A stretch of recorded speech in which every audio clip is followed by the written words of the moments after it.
What's up, everybody? Sorry I'm late.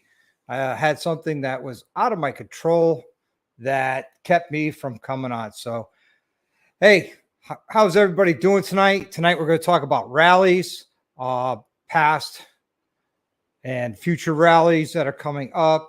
Are they worth it? Are they not?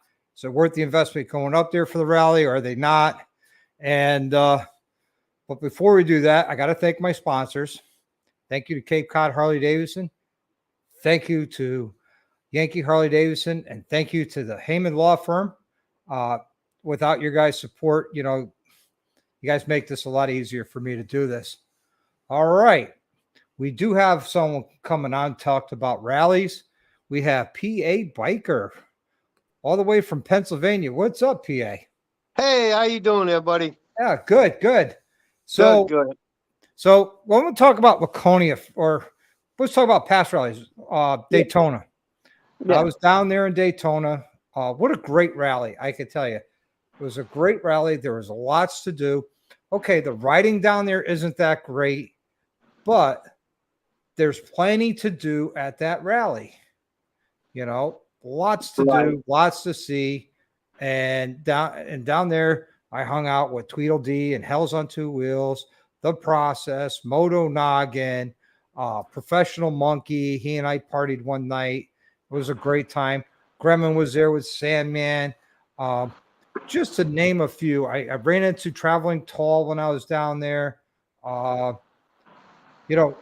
was so much great stuff down there, that made it a lot more fun than just the rally. Plus, they had the King of the Baggers race. They had, hey, Steve, how you doing? They had, a lot of stuff going on at the rally and also at the Cabbage Patch and the Cackleberry. Then there was the bike burning. So there's a lot going on during that week. And I had a great time. I find these smaller rallies aren't as good as they used to be anymore. One, people can't afford to go out there, to the little ones, and there's nothing out there to even really do, Yeah, well, you know what? This brings a good point. Laconia, it is not a smaller rally. They just celebrated their 100th anniversary. Bikers have been going there. Hey, Shadow, guys, if you haven't checked out the Unaffiliated yet, go ahead and check out the Unaffiliated. Great channel, great group of guys. They do a live stream, 6:30 Eastern Standard Time every Wednesday. I'm on their side chat every 6:30. So, but back to Laconia. Oldest rally. Bikers have been going there since 1917, I think it was, or 1923, something like that. But they had to take a few years off because the war and everything. But, to me, one of the draws to rallies is the music acts that come in. Yes. And Laconia, their biggest act that they had come in was Jackal. Nah. They were an 80s band that wasn't mainstream. They weren't huge. They weren't popular like Guns N' Roses or Metallica or Megadeth or Def Leppard or any of those other bands. They were sort of like your B-side band or your opening bands for the major headliners. And they were there. That was the main band. And all the other music acts that they had were either karaoke style music bands or cover bands. Yeah. I mean, if you're going to get a cover band, get Mini Kiss. Yeah. I mean, they're great. They're pint-sized. But, they're really not, they really didn't have any great acts there. They had the hill climb, which I didn't get to see because I left the day before the hill climb. They did have, on the last weekend, the King of the Baggers race. But what Laconia has that no other rally has, besides Sturgis, is some phenomenal riding. Oh, yeah. But I don't need to go up there to ride during a rally. I could ride up there anytime I want. Mhm. I was very disappointed because the only thing they really did for the rally for the 100th is patches, pins, and poker chips. That's it. And What? t-shirts. And t-shirts. Other than that, you would not have known it was the 100th anniversary up there. You know, Wow. yeah, there was nothing special. I might have missed it, but it wasn't advertised well. That's Mhm. why maybe I missed it. Um, have I seen any good videos today? Yeah, Tweedle, you're sick in the head. But that's why I love you. You know, and you know, last year I said to my wife, I says, "This is it. I'm not coming back to Laconia anymore. Every year it gets worse and worse and worse. It's a bigger letdown, bigger letdown, bigger letdown." And she said, "But next year's the 100th." I says, "All right, fine. We'll come up for the 100th." And I was expecting for 100th to have great vendors there because I'm a vendor whore. I love vendors. I love going to the vendors. I like talking to the vendors. I like to see what they're coming out with, especially companies like S&S Performance, Vance and Hines, Yep. JM Audio, uh, just to name a few. You know, Cyril was there, Sounds was there, Suspension Technology was there, Amsoil Adam was there, but of course Harley Davidson was there doing their demo rides and demo of their stuff, and Mhm. Kawasaki, Indian, and all them were there too, but they were down at the racetrack. Um, you know, and I was really disappointed in the 100th anniversary. It was to the point it ruined the rally for me. I was like, I could have come up any other time, probably paid a heck of a lot less for my hotel rooms because it wasn't during during the rally, and done some great riding. I mean, it sucks up there so bad. The Thumpers are stuck in a vortex. They're That's sad. still in Laconia. Are they still there? They're still there. I feel bad for them. You know, Oh man. last year was my first year. Is down in Gettysburg, PA. That's a small rally. Yep. It really is. And they don't have the vendors like you have in Daytona or No. Sturgis, but it's a small rally. And you got to pay to get into the vendor village, but which is fine because with that wristband, you get all the live music every day. Mhm. You know, if you buy the whole pass like I did, it wasn't that much. For my wife and I, for the whole rally was $100. That's not bad. That's not bad at all to see live music every night if you wanted Yeah. to, Yep. you Yep. know. I mean, some of the vendors that'll be there be Mexifos, the headband guys on YouTube, they'll be there. Oh. Yeah. Inferno USA is going to be there. There's a lot of other, vendors that are there. They have a swap meet, which is kind of cool. Yeah. I like the swap meet. Yeah, that's pretty cool. And they got smaller vendors downtown around, all the buildings and stuff. And, and you got the history of the battlefield right there. Yep. So, Yep. and there's some great writing around there. Yeah, there is. Yeah. So, I mean, I'm looking forward to that rally. I had a great time last year. Looking forward to have another great time this year.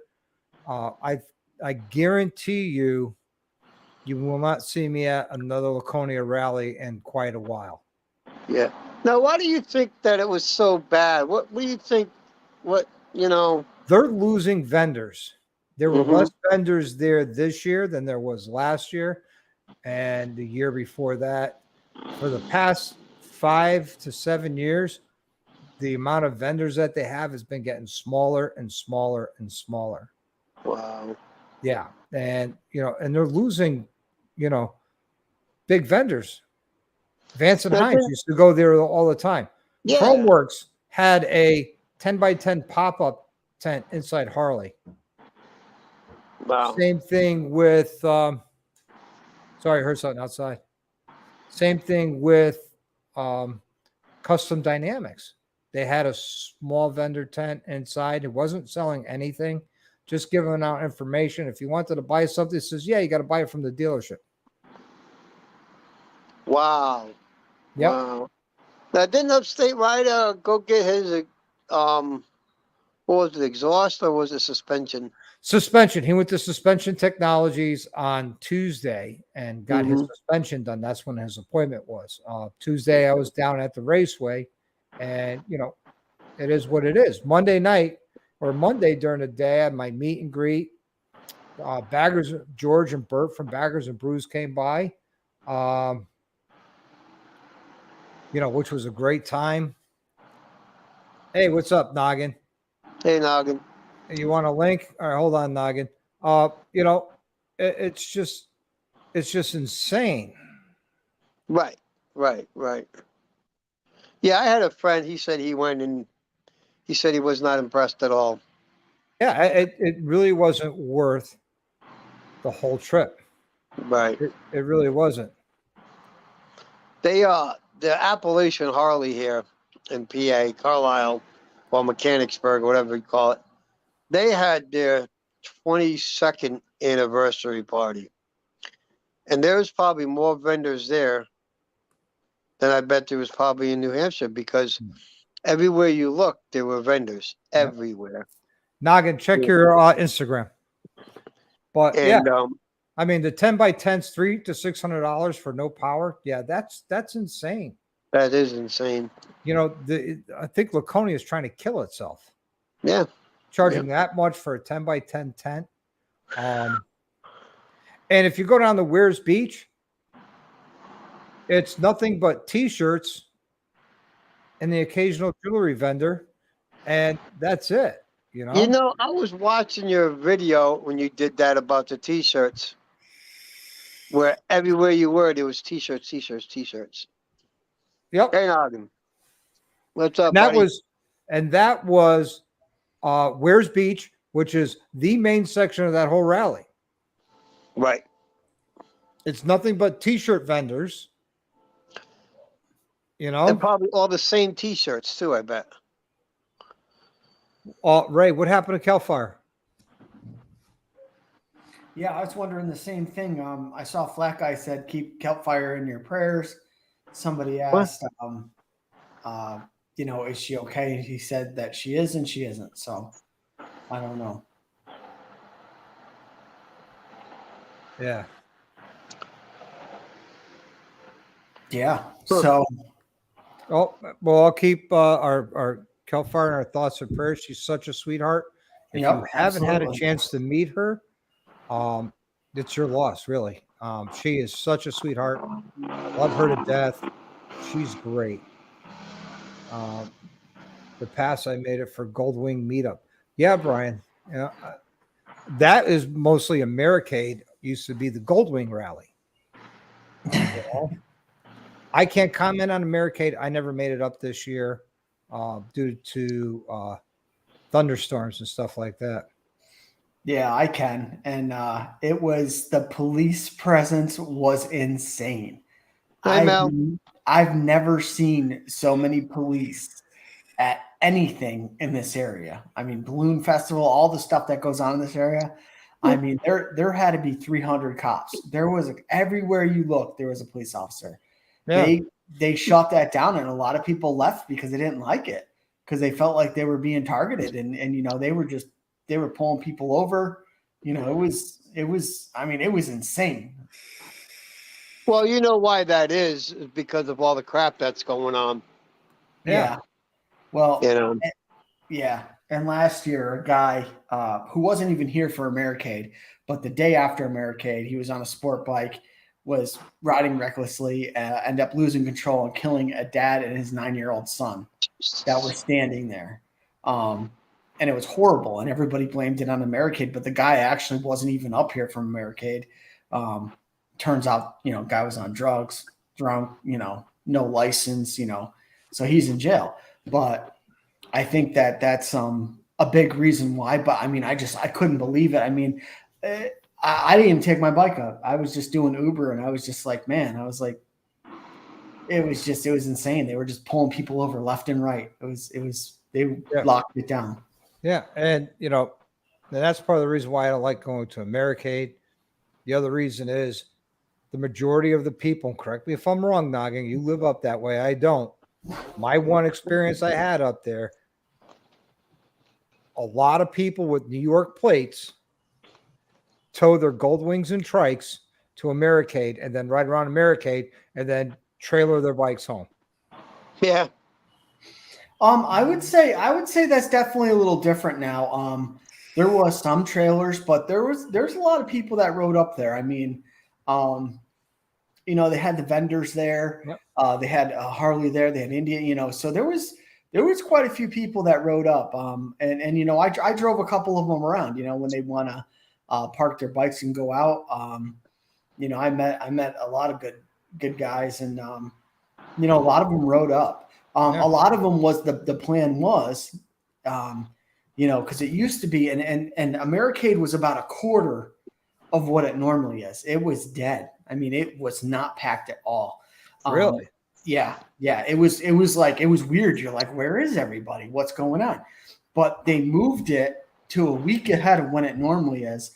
So normally what everybody do, from what I hear, I'm not an expert on this, but everybody would come up to Americade, and then they would ride over to Laconia. They'd make like a 2-week thing, and that was kind of like a tradition. Like everybody meet Americade, do the thing, and then they'd all go to Laconia, stay there for a little while, and go home. So I think them moving it a week ahead really shot themselves in the foot. And then just the police presence. Yeah. It was a lot. Not that it was a bad thing. I mean, I get what they're trying to do. They're trying to keep everybody safe and not have any fatalities and stuff like that. Right. I get that. Right. The cops are there. Hopefully they're there to help keep you alive and not from doing anything stupid. But if they're pulling you over because they think your bars are too tall or your exhaust might be too loud, that's ridiculous. That's just ridiculous. Yeah. I don't think that they were doing that. There was quite a few people pulled over. But I don't know what the reason was. So I mean, were they screwing around? I don't know. But I wanted to ask your guys' opinion on something, because I watched a video today, and it was pretty eye-opening to me. I've probably ridden in 5 or 6 group rides, but nothing real big. And I watched this guy's video. I believe that he was doing a ride with Baca. But if not Baca, it was for child abuse, and it was a big ride, they had police escorts, they had everything. And this lady pulled out in front of she was waiting to turn in her driveway. And you know how the line is, you have to wait a while because the line's just going and going and going. Well, she decided she saw a gap and she shot in front of them. And that's why I don't do group rides, because people don't know how to ride a close, not a tight formation, but a close formation where you don't leave that gap to give that opportunity of a tragic accident happening that 100% could have been avoided if the people riding would ride closer instead of being so far back. Well, and here's the thing. So they were riding tight, but I guess they kind of went through the cities and stuff, and then they kind of got out into the more of the the country, and it was 45, so they kind of got a little stretched out, and people were trying to tighten up, but this lady couldn't wait to pull in her driveway. She pulls in, right? So this guy hits his brakes and goes to the right. Now the guy behind him was on a Spider. He couldn't stop enough, hit that guy. That goes flying. The Spider goes flying. I guess there were 3 people involved in the accident, and the guy showed it, and he's like, hey, this is going to be a little bit graphic, and, there's people laying on the road and stuff. And it was pretty eye-opening that, and I'm thinking, and because I've ridden on group rides where I've been next to a Spider, and I hate it because you can't ride. Yeah, you can't ride in the formation with a Spider. And I'm thinking, why was that Spider up there? Because and not that guy on the Spider did anything wrong, but a motorcycle can go around that. There might have been a maneuver, maybe not. Maybe there was nothing to stop it. But, motorcycles can stop a lot faster than Spiders. Spiders are heavier, they're bigger, they take up more road. And so my question is to you guys, do you think that I think that in a big rally like that, Spiders, Trikes, they should be in the back. I don't know. I just think that would be better because, when you see a Spider, they need the whole road to ride. You can't ride next to it, and that creates the gap. So what do you guys think? Well, here's my thought on the that. three wheels should be in the back of the pack. Right. That simple. And the people who ride those should know they need to be in the back. Yep. And if they don't know, they need to, someone needs to educate them. Says, hey, look, for group safety and all that, you need to be in the back. Mm-hmm. And the organizer of that, whatever ride, should clarify that. Three-wheelers, whatever, got to ride in the back because of that reason. Right. And that's what I thought. Yeah. Now, for example, this is why my wife does not like to ride in packs anymore, because of situations like that. Not that she doesn't trust me, or she doesn't, she don't trust the other people, So when we do a pack ride, I got to go by myself, which really stinks. But and that's why I hate riding in a pack. I really do. I will ride with 4 or 5 people, and then that's it. And they got to be people that I've been riding with for a long time. And don't even think about coming up to me bar to bar. If I don't know you, you ride peg to peg with me, I'm leaving you.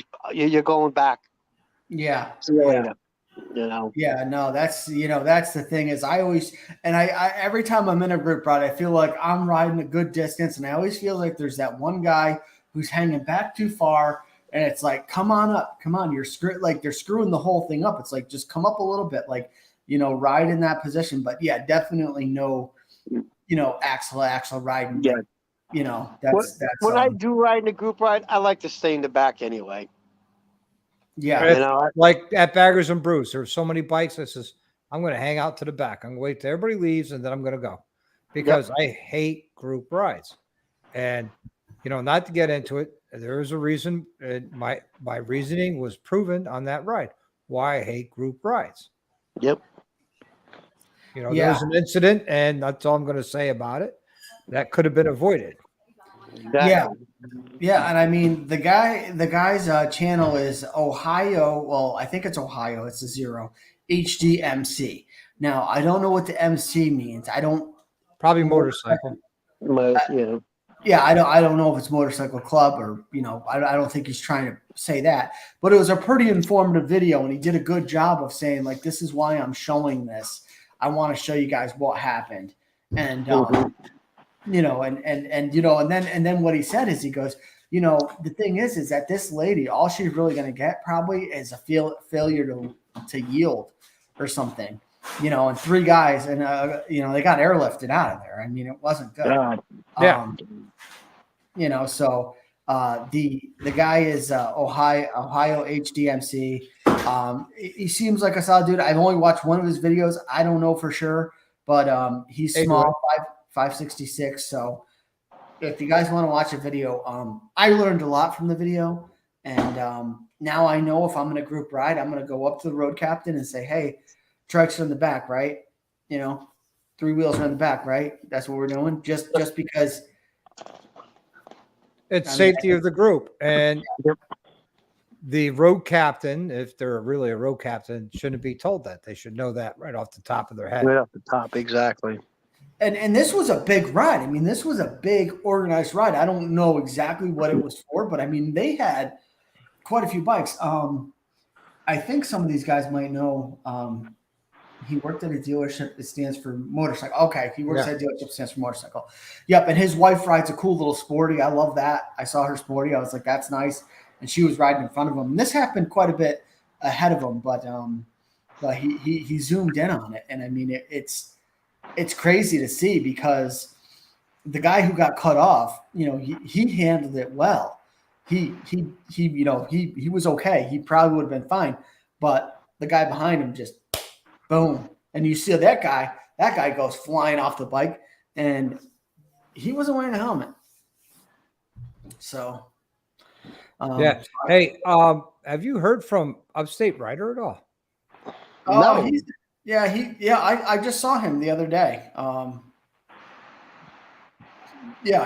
just saw him the other day. Is he okay? Because he's been radio silent.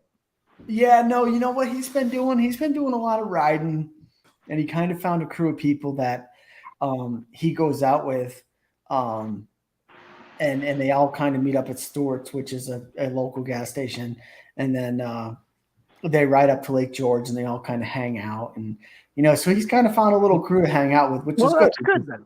Yeah, he does it at night, and and with him being recovering and everything, I think it's a great way for him to go out and have fun and ride with his crew, go get coffee. Yep. Maybe we'll run into Bri at Duncan.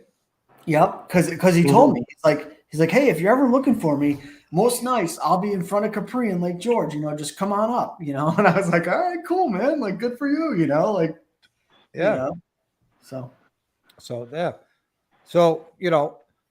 back to Gettysburg. I mean, there's so much to do there. I already have booked, my battlefield bus tour. It's one of the only tours I haven't done there is the bus tour. I've done the walking tour, I've done the driving tour, I've done the horseback riding tour. We did the driving tour, right? Yeah. So. Yeah. We did the self-driving tour. Yep. Which is very interesting. I would like to do the bus tour this year as well. What I'm going to do is I'm probably going to come up one day with the fellas, and then the next day see if the wife wants to ride up or cage up or whatever, and do that as well. Yeah, right on. Any idea what day you're going to come up? I'm thinking Friday, Saturday. Nice. I'll be there. Sunday I'm going to be leaving to head home, but it's been one of those mornings. Wake up, have breakfast at the B&B because it's included. Pack up the bike and not really rush to get out of town. Ride through the battlefields and then make my way home. Right. I know. Last time I went up, actually on my way back, my bike broke. The shifter level, the middle nut came out of the heel to toe shifter, and I was actually supposed to be home within a couple hours because my brother-in-law was coming, and we were going to a car show, and I was hightailing it home and went to downshift as I was going to stop, and there was no shifter, and I'm like, what the heck?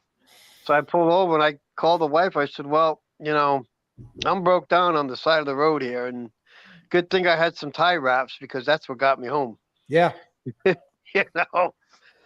Roadside repairs, that's the best thing to do. And yeah. Heck yeah. So, Dr. Harley, what B&B are we staying at? My wife and I are staying at a bed and breakfast on the battlefield. Yeah, but what bed and breakfast you're staying at, I have no idea. We're coming to get breakfast at your place. No, we're gonna walk in like we're staying there. Mm-hmm. I'm sure Mel wouldn't mind. I mean, yeah, okay. Yeah, Mel, are you going to come down, Noggin?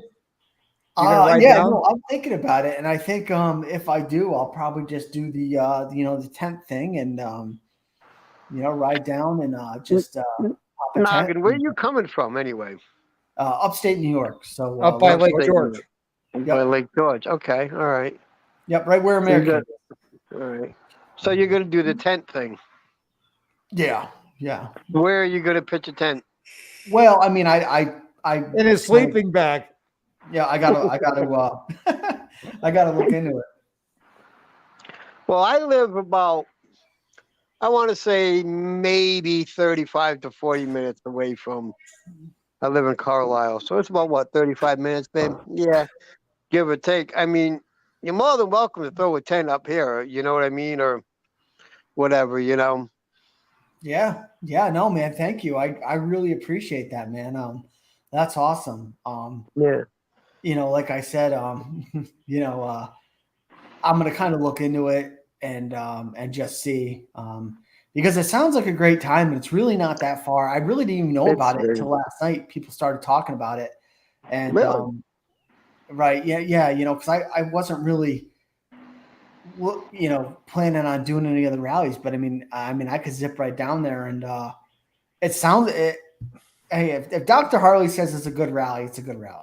It's a good rally. I've been to it a couple of times, and I've had more fun there I've had more fun at Gettysburg than I have at Laconia.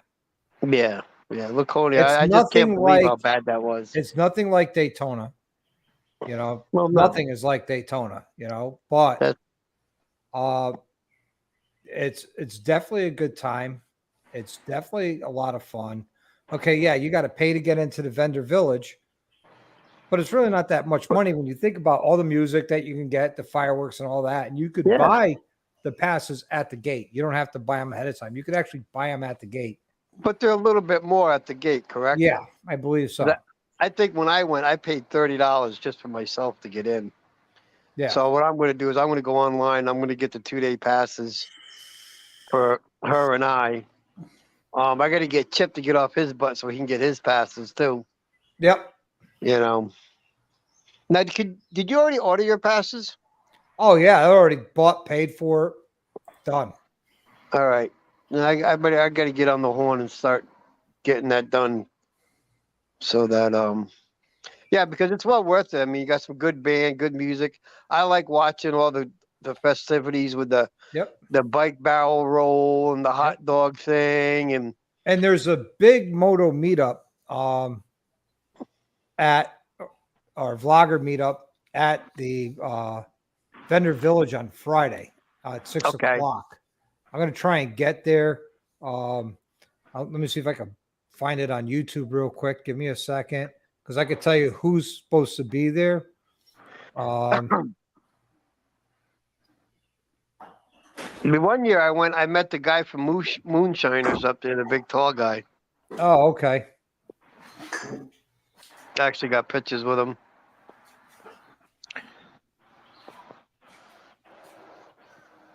Yeah, let's see. There's bikes, and Balaj is going to be there. She Rides Moto is going to be there. Moto Shorty is going to be there. Meg's Motorcycle Journey is going to be there. Cool. She had it with her. If she did, she didn't bring it home then. Baggers and Bruises is going to be there. Yeah, I want to meet them too. Bert and George are awesome. And there's like a few others. I can't read the names of who's going to be there. Let's see if I could get a better picture of it. Yeah, I mean I'm looking at the website right now. I mean, if you wanted to get the weekend pass, it's only $50 for all 4 days. Yep, that's not bad.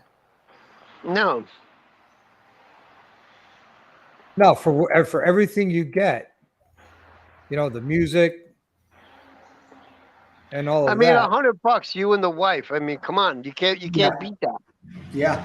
No, I mean, dude, $100 at the Harley 120th won't even get you freaking in the door. You a cold beer and a sandwich. Yeah.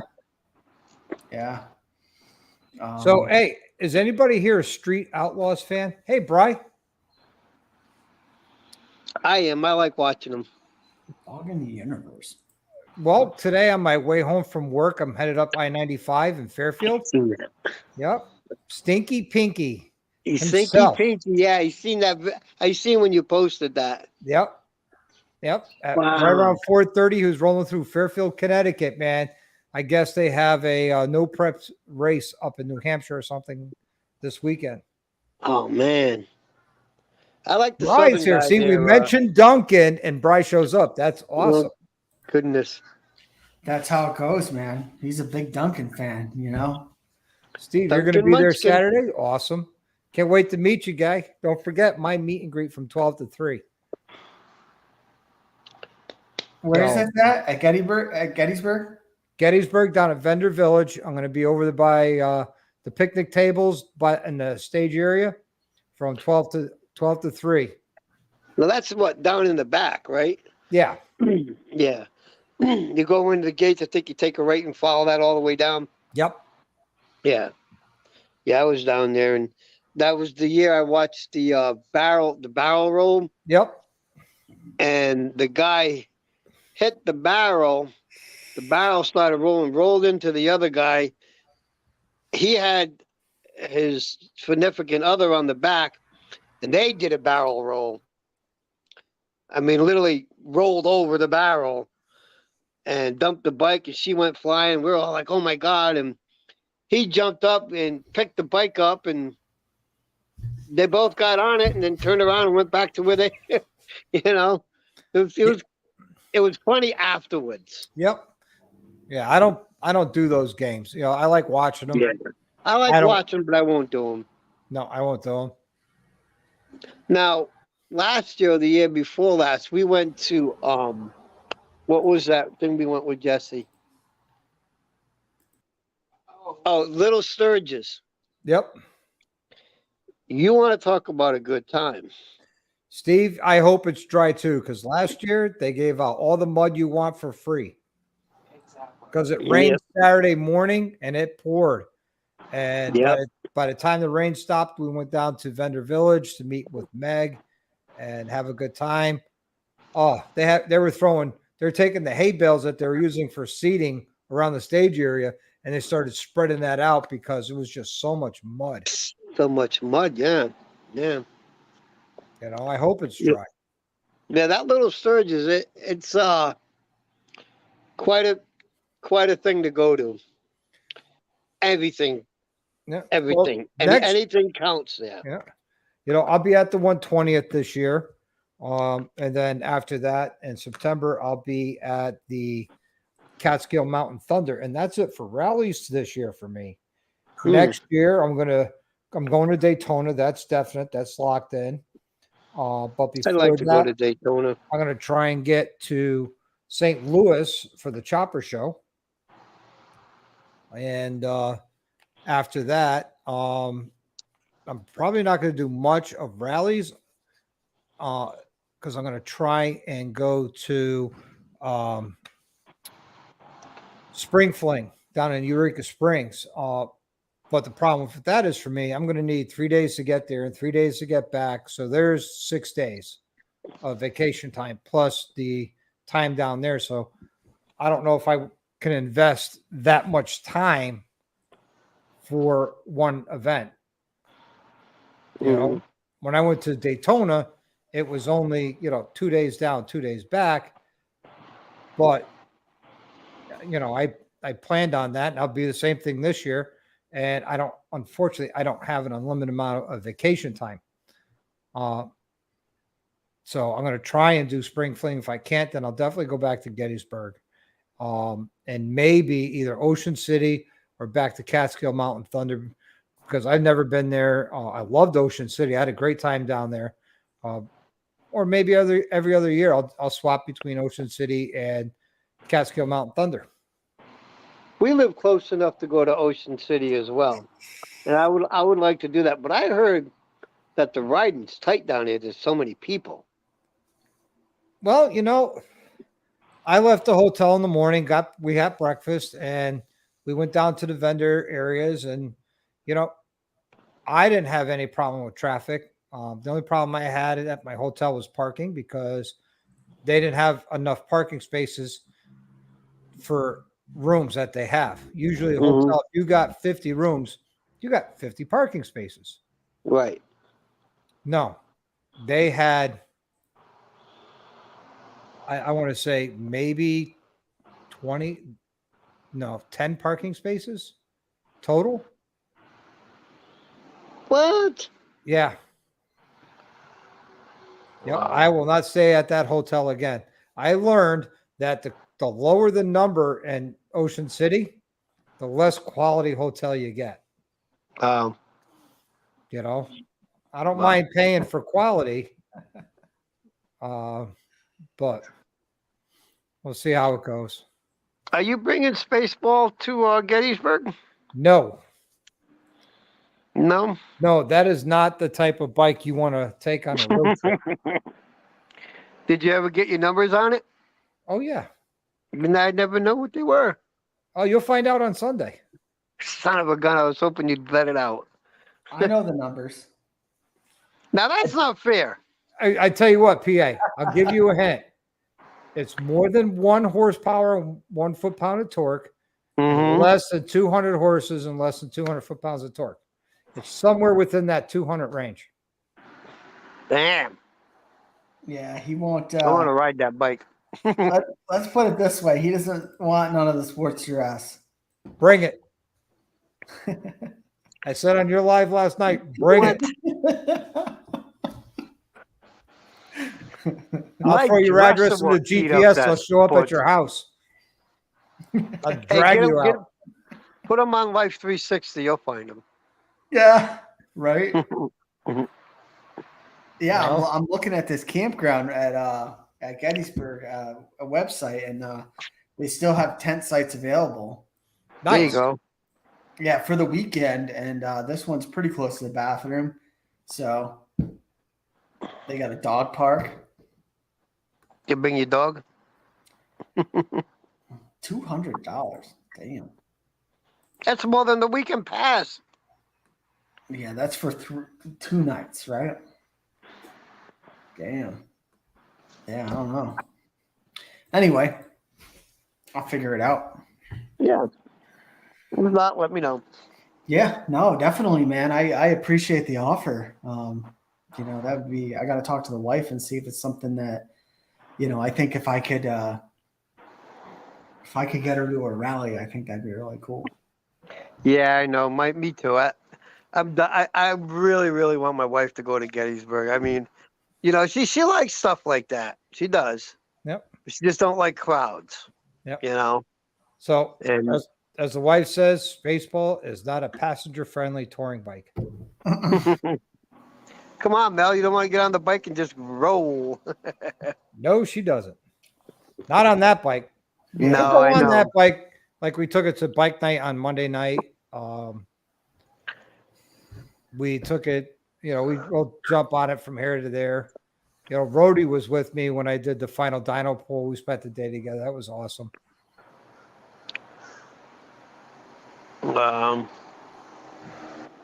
So do we get another burnout? Nope. You want to buy the tire? Did you put a new tire on it after the burnout? No. I'll get this season out of it. Oh yeah. I'm not showing cord yet. I don't know, man. You should probably put some kind of special tires on that thing. How much power that thing has? That thing will shoot the ass right out under you if you get on it the right way. Rolling burnout. It will stand straight up on you at 1 o'clock and then work its way over to 9 o'clock and put you on your back. Put you on, yeah. It's a lot of talk, boy. Man. But the biggest gains I got at this last dyno was in horsepower. I got a little bit of gain in torque, not a lot, but I got a lot of horsepower gain. There you go. Well, that's what you were looking for anyway, right? I'm more of a torque guy. I like torque over horsepower. Right. Now, did you see where, oh God, I can't remember his name, where he got the 128 and fooled his buddy there? Oh, Cycle Fanatics? Cycle Fanatics, yeah. Yep. Didn't tell him about it. Yep. But now, if you looked in that video, watched it, a couple of times, he went right by Cycle Fanatics. Yeah, it doesn't matter. No, and it was all in fun, and it was funny to see the look on his face when he realized what he did. Did you notice at the end of the CVO launch commercial who was actually riding the CVOs? Yeah, it was him. Yep. Hey, Corey. Yep. He was Corey's in the house. He was asked to ride the CVOs. I'll be right back. And he I thought that was pretty cool. Absolutely. I mean, the guy's a hell of a rider. I mean, he's raced bikes most of his life. But it was a good time. Yeah. I seen a couple. I seen one new CVO at Appalachian. It was at Appalachian here. And then the new Highway King. Yep. That is a nice looking bike. It is a nice looking bike. I sat on one in Laconia at the Harley display. And I wish I never did because now I don't like the bike. Uncomfortable? No, it's not that it's uncomfortable. I don't like it because you don't sit in the bike. You're actually sitting on the bike. Oh, I wouldn't like that either. No, I wouldn't And, like that. you know, it has the illusion of the spring seat, you know, the Mm-hmm. pogo spring seat. Yep. And you go to sit on it and you're sitting on the bike. I felt like I was literally hovering over the bike while I'm sitting on it. I'm like, I don't like this. Yeah, yeah. I don't think I'd like that. When we went, my wife and I seen it, but they had it. They had things around it where you couldn't even touch it. You couldn't, Yep. couldn't sit on it. You couldn't do nothing. Every But I think- dealership's getting one, Yep.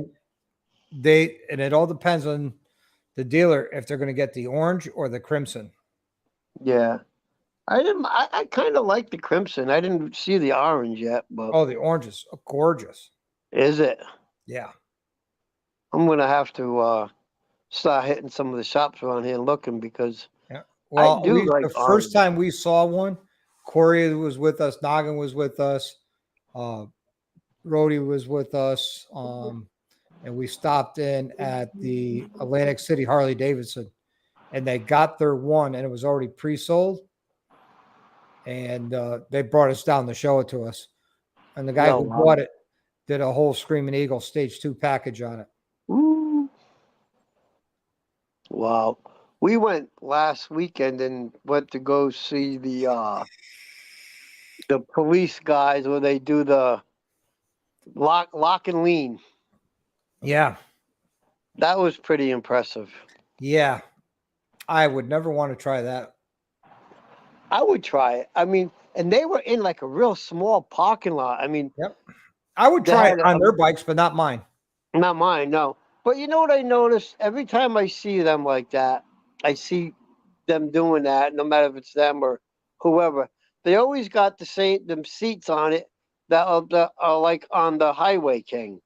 Yes. They don't have a 2-up seat. No. And I don't know why that, but they got the tour pack, which looks gay as hell. Well, it's because they're cop bikes. Yeah. Or retired cop bikes. Right. Right. And my buddy's like, well, that's why they can do that. And I'm like, well, no, that's not why they can do that. They do that because they practice all the time. You can do that on any bike. Yep. If as you know, you turn your head is where you're going to go, Yeah. But And most people, they turn their head and look down. Yeah, and I guess where you're going. So. Yeah. But yeah, I'm looking forward to Gettysburg. Yeah, I can't wait to go. To the ride out and the ride back. I'm really just one of the best things. How long is that therapy? For you? 4 hours? 5 hours? About 4 hours. Yeah, because it's 5 hours from here, Pennsylvania, to my mother-in-law's in Connecticut. Yep.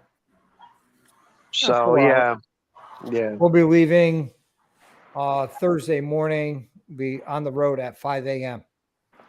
My goal is to get through New York City over to Tappan Zee before rush hour traffic starts.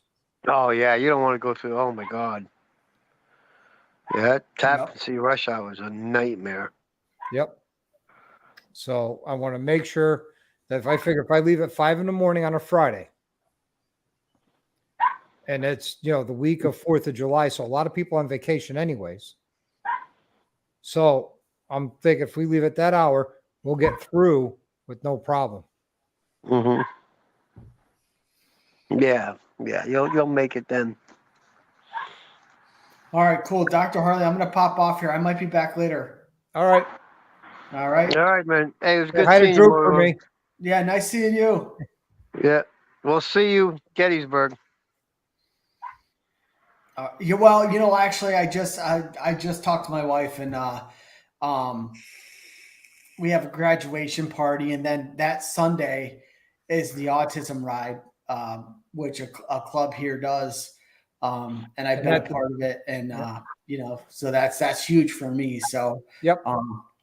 That, like all the other stuff I could have missed, but I'm like, I can't miss the Autism Red. So, yeah, that's understandable. So I probably won't be there, but there's always next year. But maybe Catskill Thunder, something like that. So we'll see.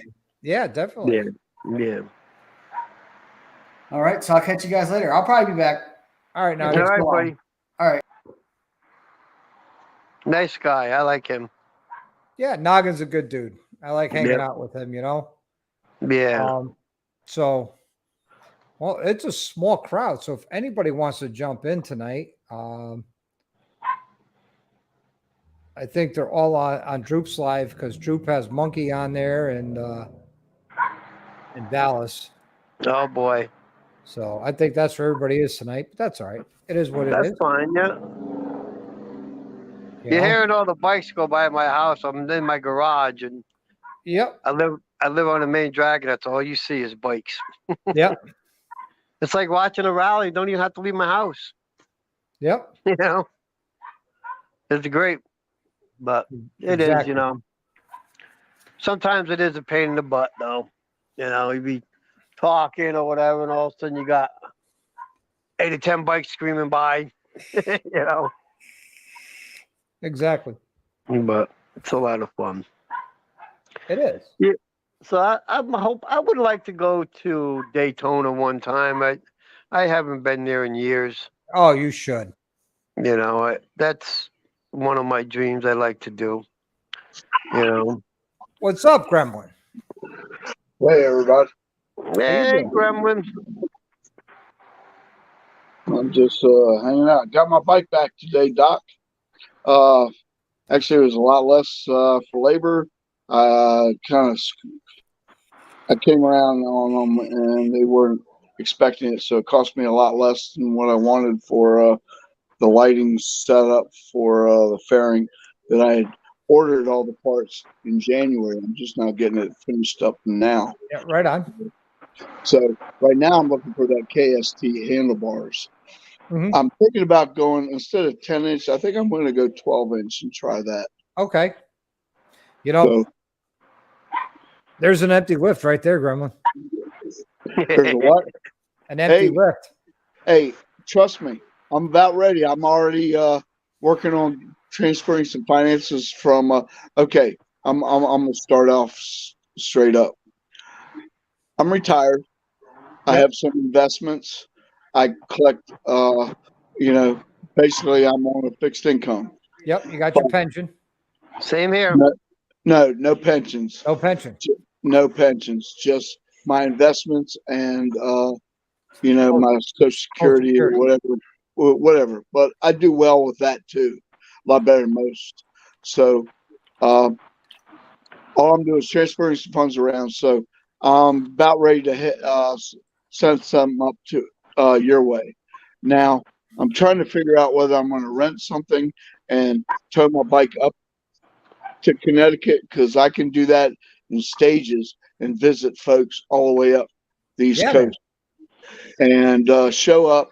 Now I might need a place to stay, as far as like a motel or something. Well, I got a spare room, Gremlin. Okay, well, I wear clean socks, so and if you want to put it on your show, then that's fine. That's probably fine. Do it live. But yeah, I'm really excited about this.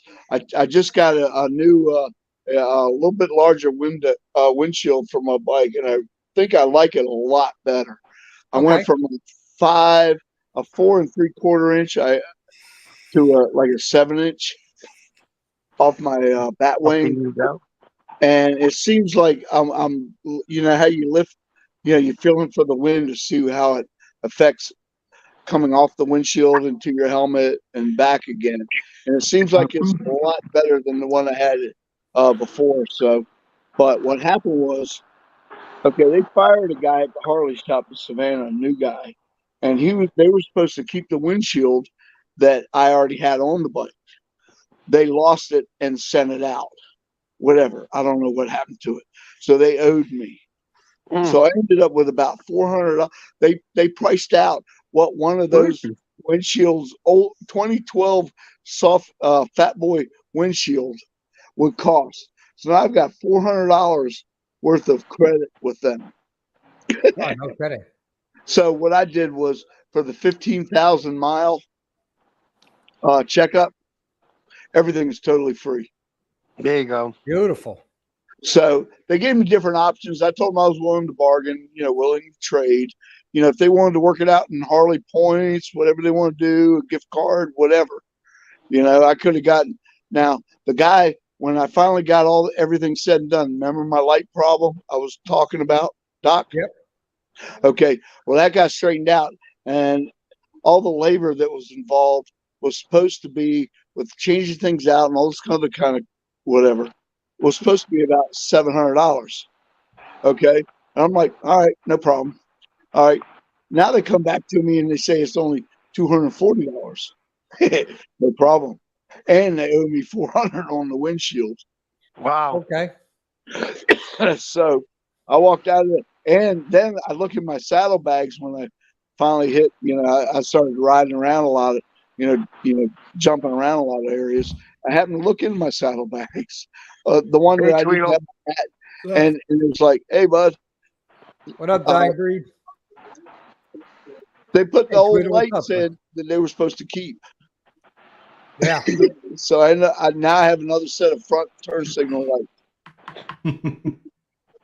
I mean, I don't know what these guys are doing, but I'm gonna play off of them as much as their ignorance allows me to. There you go. There you have Don't feel too bad. When I got my stage 2, I was going to keep the intake and the cam, and then the cam got dropped on the ground, which pretty much killed that.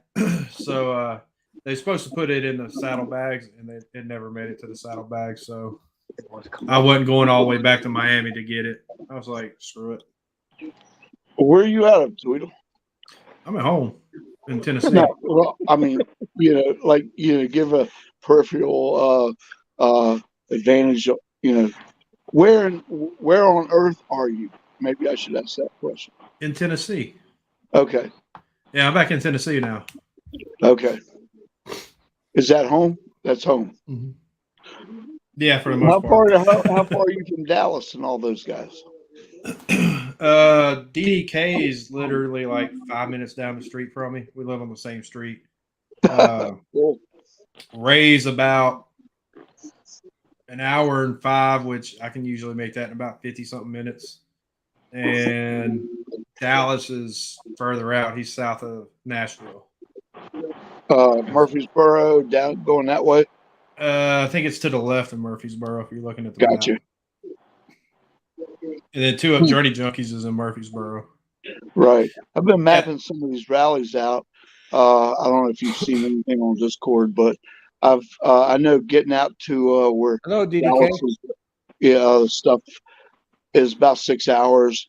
The Smokeout rally in North Carolina is about 6 hours. Mhm. So I'm really looking at these rallies, but besides October, Biketoberfest, that's for me, that's a given because I stay for free.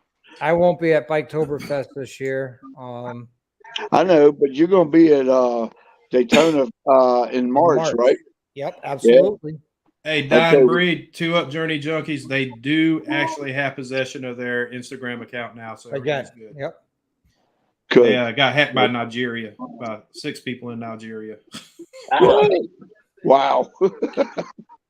Did they win did the Nigerian prince want to send them some money? Just give them their bank account information.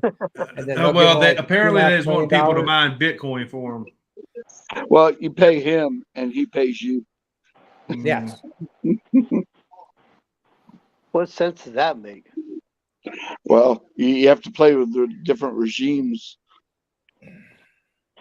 Yeah, you pay taxes or something like that on money. Whatever. Did y'all see Michael Bike's new sticker? Yes, I did. Oh, wow. I actually have them. Pretty Yeah, cool. I thought that was pretty good. I saw that. Yeah. I'm still working on. Now you're a shark nose guy. Yeah. With a I should get some stickers made up. with a Santoro crash bars and Santoro shift linkage now. Mm-hmm. That'd be good. See, PA, if I was you, I'd do an outline of your state and right in the center, just put PA biker. That's a good idea. Yeah, Hey, that's a real good idea. you know, the more simplistic, sometimes the easier. Absolutely. Yeah, because Well, you can see I went simple, but apparently my simple reflects the Air Force. So, Hey, I got nothing wrong with that. I'm ex-Air Force. well, I am too, but I mean, I didn't have that intention in mind. I was what I wanted to do. Somebody had something really close, and I'm like, no, I'm not going to do that. And I was looking at names. I'm like, oh, somebody's already got that name. Somebody's got this name. They already got this. So I just came up, went way out in left field. And was like, nobody's going to come close to this. So it works. well, there is another PA biker out there, but it's PA biker or biker PA or something different. Because when I did mine, it kept coming up, and I'm like, that can't be right. So I had to do PA biker 65 Ultra. Okay. But when my registration's up this year, I think it's this year, I'm putting PA biker. Gotcha. Or either I forgot, one or the other. Yeah, I was looking into a personal plate. Tweedle's too long for it. So I'd have to drop an E. SPEACE. I got a buddy of mine. He's got a sticker on his bike. He had put on. He says, "Only gay cops pull me over." Yeah, I've seen that before. Yeah, he. Guess what? He got pulled over today. He said to the cop, because you must be gay. Yeah, my luck it would backfire on me. Hey, that's a good way to get out of a ticket, right? Yeah. He said actually the cop was really cool about it. You know, I said, well, maybe he was gay. Who knows? Maybe he was going to hit on him. Yeah. Yep. You know, Chip, Doc. Yeah. Yeah, it was.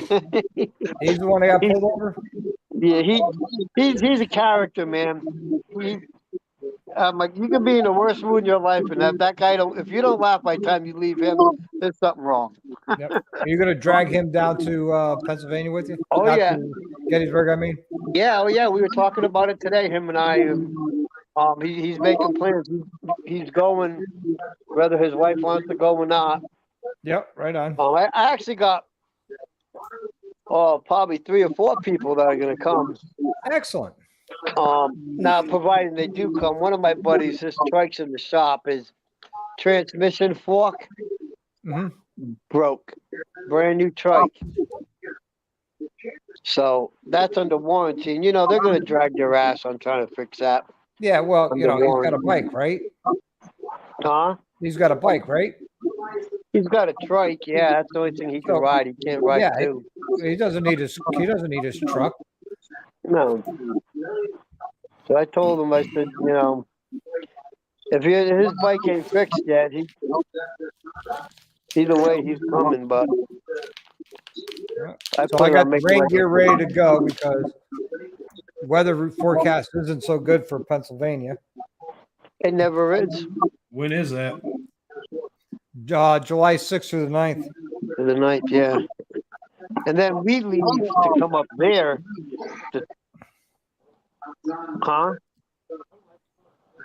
We leave to come up there right after, so. Yeah.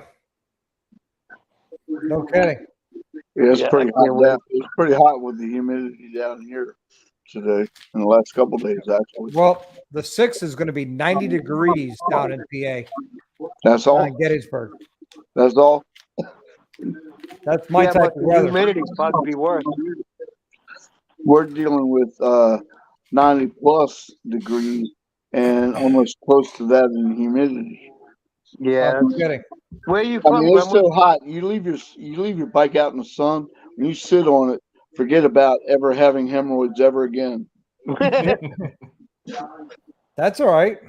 I think tomorrow's supposed to be in the 80s, but Friday's supposed to be in the upper 90s, but it says it's going to feel like over 100. And then we got bad storms coming through Friday night too. So Yeah, we've been getting some storms here, not too bad. We've been needing the rain. We finally got it. I actually got to cut my lawn. So, but for the most part, it's good enough to ride. Yeah. You know, rain don't bother me. I won't start out in the rain, but if I'm out in it, I'm out in it. There's nothing I you got can a do feeling about Thursday somebody's back feeding. it. Not me. What kind of back feeding are you hearing? I'm Like getting some television? probably, yeah. Okay. Hold on. It might be me. Let me All right. I got some getting all radical and stuff. So Down some. I got a feeling I'm going to be leaving the house in the rain on Thursday and Back feeding. coming back. Yeah. Is that better? Much better. Okay, cool. I hope you don't get too bad of weather coming down because that's going to be miserable. Yeah, well, I got rain gear and I'm going to bring our full face helmets. You know, it is what it is. You know, See, so, I got a full face helmet, but I can't wear it. It drives me nuts. Same here. Me It took too. me a long But time bad just to weather, adjust to a helmet. but in bad weather, it has its advantages. I wear a half shell, and even in Florida or South Carolina, I still tend to wear a half shell, because it's basically not having a helmet at all anyway. So, you Yeah, know, that's what I wear, a half shell. I have a half shell when I ride Spaceball, and you know, because I've made the decision every time I ride that bike, I'm wearing a helmet. Right. You're gonna need bubble wrap on that thing. No, I want to get those suits that, you know, like they're like airbags that expand when you crash. Yeah. But the problem I'm Expand seeing out, with though. that is the roads here in Connecticut and New York are so bad. You're gonna hit a bop and it's just gonna go poof. Well, I'm from the Northeast too. I know what those potholes will do to you. Yeah, Not to Connecticut's mention pretty the crazy bad. ass people. I mean, even down here. Okay, I brought the bike back from Savannah and rode, and once I got back to town, I still rode around for. I took the long way around, took circles around, went out west of the coast and everything, and a couple hours later, I finally showed up at the house. But it's like certain days, it's like the idiots are out. Yep. I mean, some of this, and it wasn't even on 95 South coming from Savannah. That was fun. Those fuckers, I mean, I had one guy want to race me. I just laughed at him and dusted him. So, yeah. I mean, but I get into the hometown stuff, and I'm like, Jesus Christ, man. They're trying to, they're like texting and rolling on into your lane, and you got some old lady who wants to make a left, but she's starting from the right-hand lane, goes to the left-hand lane, goes to the next lane, and has no turn signal. Just stupid shit. Yep. It's just one of those days. I got back to the house. I'm like, phew. Y'all better not get behind me because I don't know what a turn signal is. I don't either. Military taught me how to be a hard target and don't tell nobody where I'm going. And Yep. I took And that literally. also, if you've been downrange, turn signals are only used to give direction where you're getting incoming fire from. That's right. Well, I mean, in my case, I have turn signals that work, but I'm so used to the chopper scenario that I just instinctively use hand signals. Yeah. If you don't like it, well, or you don't understand it, I'm sorry about your luck. But if you that's see my brake lights come on, I'm about to do something and you need to slow down. That's basically what I tell them. People don't like riding behind me because I don't really use the brakes. I downshift to slow down. Even in the pack. Right. Yeah. But you ought to tap your brakes a little bit here and there to let somebody behind you know if you're riding with them, right? Nope. You know what I do? I'll blip the throttle when I downshift. So in other words, we need to build a bike fast enough to where we're not riding behind you. Yeah. I don't know. With baseball, that might not be able to happen. I don't know. Oh yeah, Spaceball's not that fast. It can happen.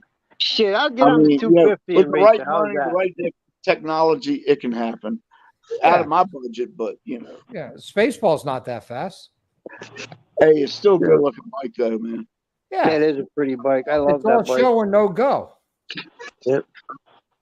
Hey, Yeah. you Even know what? Noggin says his bike's faster. So That's fine, Yeah, but okay. I'll tell you what, if you and he pull up to a bar and you're both single or geographically single or however you want to put it, who do you think's going to walk away with somebody or Well, ride away with somebody? here's Tweedle. what Noggin needs to realize is that horsepower on his bike is on the crank if he's lucky, because it ain't at the rear wheel. no, And his Exactly. bike shuts off. It has a limit on it. It shuts off. Doc's, mine, Hell's, they don't shut off. No, Now, mine Doc, don't either. Okay, Doc. and I that got a question for 150 you. horsepower for that motor is only for the Pan American with the dual variable valve timing on both heads, where he only has it on one head. So he's not his motor's not making 150. How does that do that though? How does it only work on one and not both? Probably something with the that rear engine rear jug shut off when it gets hot. Probably something like that. So I've never heard of that. what I'd love to do is take one of those bikes and just put it on a dyno and do 3 straight up pulls to find out what the Sportster S is actually producing at the tire for horsepower and torque. I think a lot of people would get crushed with that. Yeah, that would be interesting. Be crushed. I would be crushed. Hey, He's lighter, so he's got faster acceleration because he has less weight. That's a fact. You know. Hey, look, I know I can go from 90 to 110 on a stock 103, and and it's like it wants to go more. So I can't wait to go to stage 2. My bike is tight. I have to admit that the guy I got it from, he worked for Harley, low mileage, all of the above, and it's tight. That's all I can say. It's tight. So I pushed it. I mean, I don't play around, because me personally, you need to get your pistons and everything used to how you ride. You know what I mean? When you get down on it, your bike needs to be able to adjust to you, and the bike will. Hey, I'll be right back, guys. Okay, but the bike will. So if you ride hard, you know what I mean? If you ride hard, the bike is used to riding hard. If you ride like your grandmother, then the bike is going to get used to Yeah. Yeah. My bike had a little bit of shock coming back from Florida, because Florida I was riding hard. Here, I've been pushing it because I've been trying to find its limit and been finding my limit instead of its limit. Did you rejet or anything? I guess I got fuel injection. Carburetor. I'm thinking carburetor. Sorry. Yeah. No, I got fuel injection. Mine's been tuned. I got a stage 2 on it. Do you? Okay. Yeah. How do you like that stage 2? Because it's freaking awesome. The thing, when I lean it in the curve, it wants to accelerate through the whole curve. There's no more blipping the front brake or letting off the throttle and then running into it. It's staying whatever I'm going, leaning, and it wants to accelerate through. Cool. Because I'm about ready to jump from stock to stage 2. I'm just skipping stage 1. I'm not worrying about that. I got stage 2, and I'm totally happy with it. Cool. I'm fine with it. I went from a stage 1 103 breakout to a factory 117 ST, and then 6 days later jumped to the stage 2. And that stage 2 really woke that bike up. Then it got even better when I put the RT Suspension Tech shocks front and rear on it. Right. What about get some better suspension. What about exhaust? I had the 2-in-1 D&D exhaust. Okay. So you're getting that back pressure you needed. Oh, yeah. You want to know my numbers? Sure, man. My max power is 133.92 at 5.84 RPM, Right. and max Trying torque's to carry the bike. 133.55 at 3,000 or 3.95 RPM. Hell yeah. So Can you guys see it? Yeah. yeah, She it's an 09. She got 86,000 on the bike, probably 46 on the rebuild. But she'll get it. yeah, that stage 2 really wake up a bike. Yeah. I'm you know what? I'm really impressed with the 103 engine, and I think that in some ways has a lot more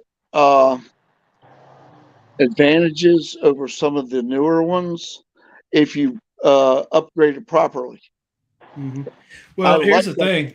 I like the twin cam. I learned That's this what I from got watching thinking. everybody doing the big bore builds. Right. Like, I'm real big on saying if you're going to stage 2 a bike or even big bore build, have it done by the guys that's actually building them and race them in the streets, because they know exactly what combos are going to work with what combos. Like when I went to All American, I told him, I was like, what do you think the horsepower and torque is going to be? He nailed it right dead on. He's like, I can guarantee it's going to get this right out the gate. Right. Like, well, you see that empty space above your head? That's what I'm talking to. That's what I'm talking to. He's already priced out what I need for stage 2. My thing is, my decision is, do I just have him get what I need and send it to me, or do I just go from Georgia up to Connecticut? Because I'm from Maryland originally, so I make it, different stops, visit family, so it's not a big deal. And I think that would be your best bet. Just have him do it. Well, I mean, that's what I'm looking at. And I also, said, look, put it on your show if you want to, blog it, I mean, a lot of you guys, I mean, you're getting to know who I am, even though we're, just, I guess, we're not in person friends, but we're, associates or whatever you want to call it. And some of the folks I've met, like I've met Monkey couple times. I've known Doctor, I know Sandman and Dez and the Badgers and all those kind of people, so, but I still want to get out and get more. I mean, I'm the one that took the picture of fucking Doctor with the 2 choked chickens. So the chickens, yeah. So the fireballs hadn't hit me too bad that night. So you're the reason why Doctor got the video he got today. Yep. Now you know who to blame. Hey, I can't say I didn't help. Hey, all I gotta say was that was a good time. And it was. There was a lot of fireball that I was consuming. I gave up after the first shot glass. I gave up on the shot glass. I started tilting the bottle. We all did. I mean, but Monkey's like, why are we buying shots? We were out there at the tent by the bands, and we were doing Jello shooters, which I posted those pictures with the Jello girl with you, trying to make some money, but it didn't work. Anyway, was it the same Jello girl? Yeah. So, her, Doctor and Sandman and Monkey, I got a picture of all that. I'm the one taking these pictures. I'm the one that took the picture of Monkey getting the trophy. His dad was supposed to have been there, and he got there late.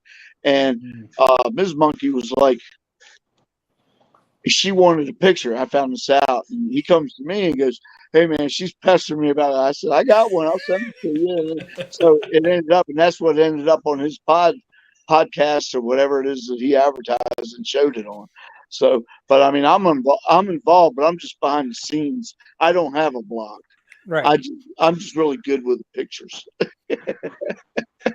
and if they're doing something no good, if I'm behind the camera, I completely fit. See, I hung out with Monkey on, was it that Thursday? That's when you was at Ace Bike Night, wasn't it, Doc? Yep. Yeah, that was the night I hung out with Monkey. I was that was- probably over at I Burning hung Bush. out with Monkey Tuesday night before my birthday, and the day That of was my your birthday birthday. next night, Doc? What's that?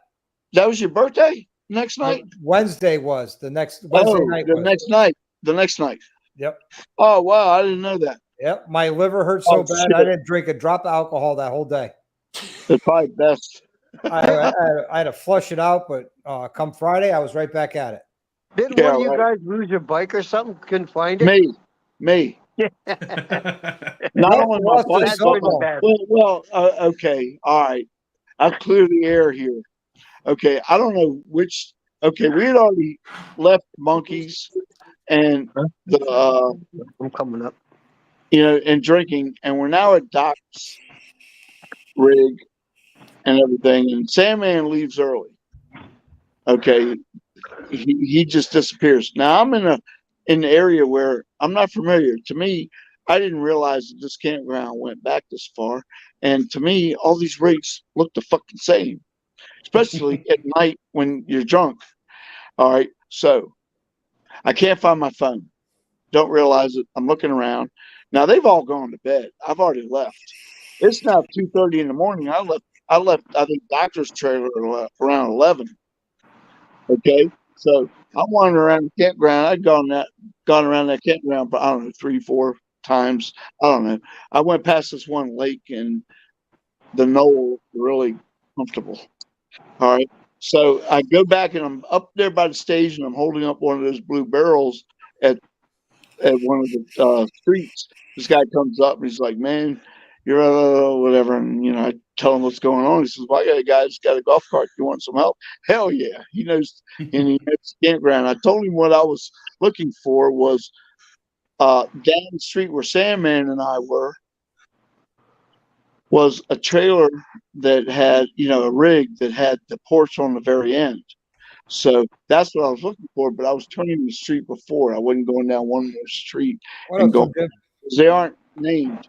All right. So once he finally got me there, I finally got there. Now I still hadn't found the phone yet, but I saw, Brandon, Sandman's Brandon sign, and I saw my bike, saw his bike, saw the rig, crawled in, got in. He already had the couch out for me because he knew I was heading that way if I ever found it. And I got there, and the next morning we went over to Monkeys, and I wrote a little note on putting his trailer because he was doing a meet and greet early. And then so we walked over towards your trailer, Doc, and you had already gone for a meet and greet up somewhere, I think, or up Harley or whatever. Yep, that was that destination. Yeah, something like that. And your buddy, he's like, "I think I know why you're here." And he hands me a phone, and I'm like, "Oh my God, I love you." Because he texted me about as soon as I got to destination, I get a text from him saying, "Did you lose your phone?" I responded, "Apparently not if I'm texting you back." I said, "But if you found a phone, I have an idea that's Gremlins. You remember who Gremlin is?" He goes, "Oh, absolutely." And then that's how we knew it was your phone. But all in all, it worked out for the best. It was a great time. It's a hell of a story. I mean, the only thing that would add to the story is it was in the middle of a thunderstorm. Or you had boobies in your face. Yeah, well, that would make for a better story. Yeah, five new women showed up. 5 new women showed up on a golf cart and decided to help me find the trailer. That would be better. I'm not None of easy. the girls there had boobs. Well, I mean, I would hope so. See, They didn't have if not, they got a lot of explaining to do. I can't remember what I did every day through that whole time. Nah. I know I was with Gliding on Twos for probably, well, let's see, that first weekend he was going to South Carolina. So from there for the rest of the rally, I know I was with him, but I don't know. I don't know what day was what. Yeah. Well, I stay with my brother. He lives in Deltona. So I'm about maybe 40 minutes from Route 1 if traffic allows me, or maybe 20 minutes, 25 minutes from where they do the burning bike and all that kind of stuff. I was So, staying down in Orange City. right. Yeah. That So wasn't too far from I me. go down there and stay for free, and I can move around. It's like I can get to Orlando pretty quick. I can get to, and I don't even go downtown Daytona anymore. I haven't been downtown Daytona since the early 80s when I was going down for Daytona. I go I once during like the to stay rally, out on Route 1. and that's it.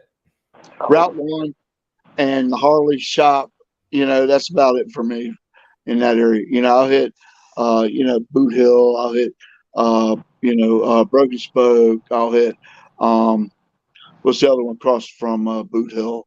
Beaver Bar. Yeah, Beaver Bar. And I kind of stay in those areas.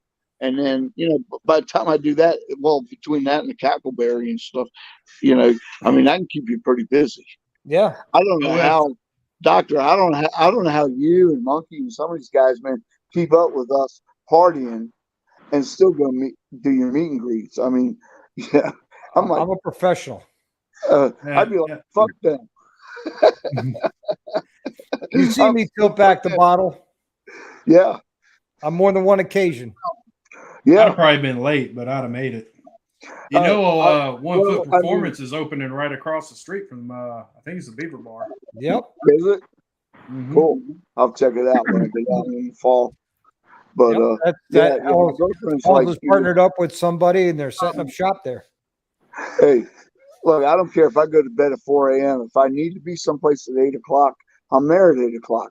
Yep. I may have to crash afterwards, but that's it's just, I don't know if it's military upbringing or whatever, but I don't know the business. I don't know what it was for me at Gettysburg. Down in Daytona.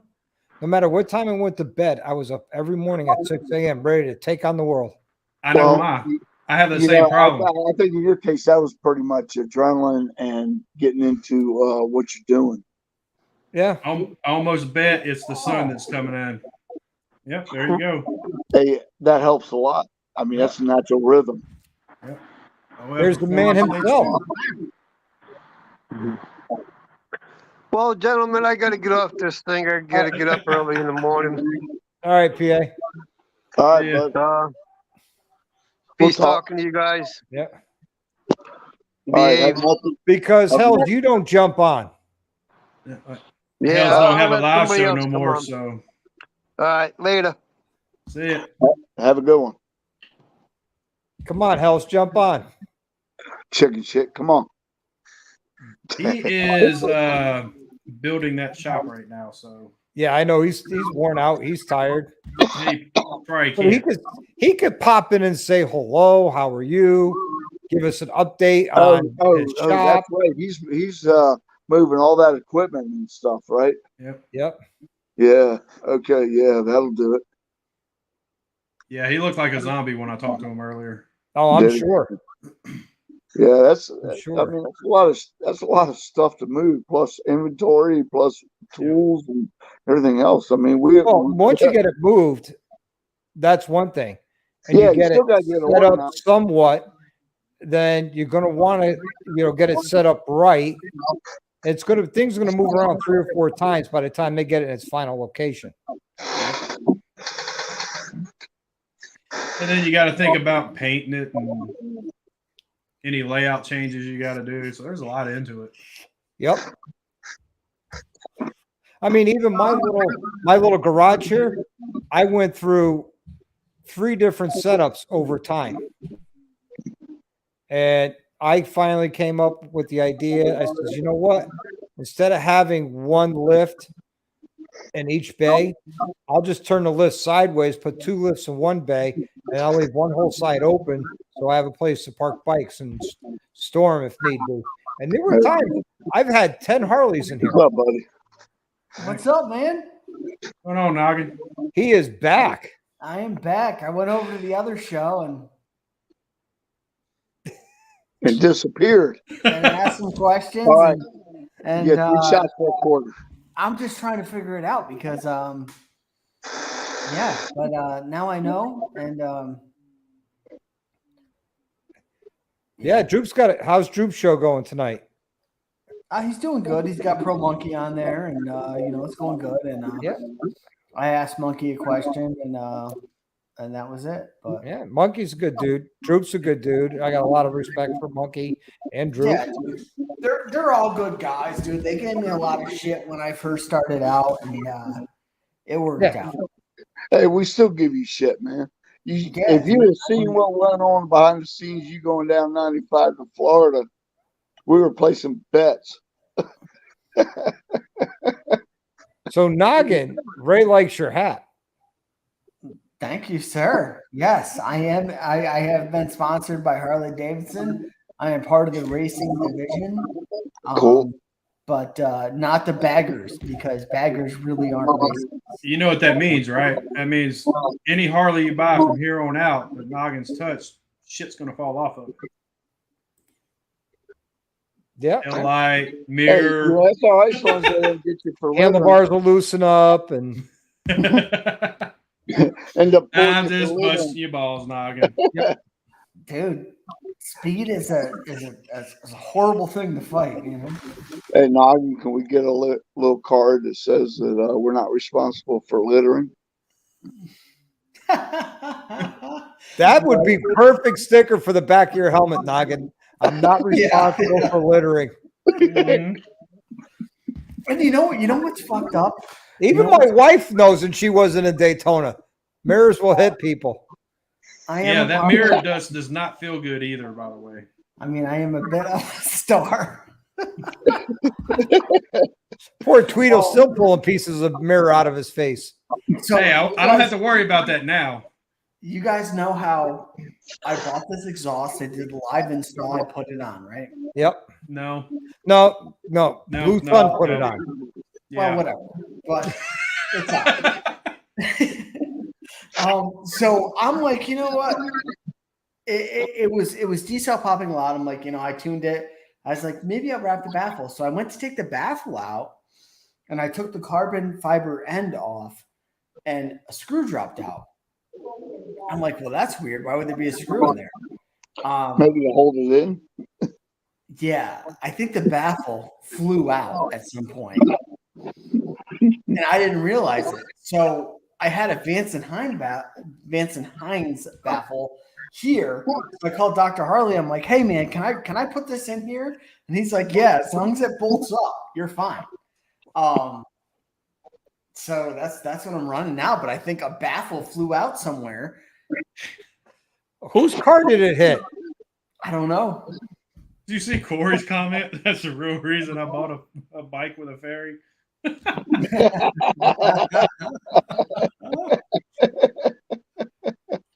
I gotta say, honestly, I don't miss that breakout at all.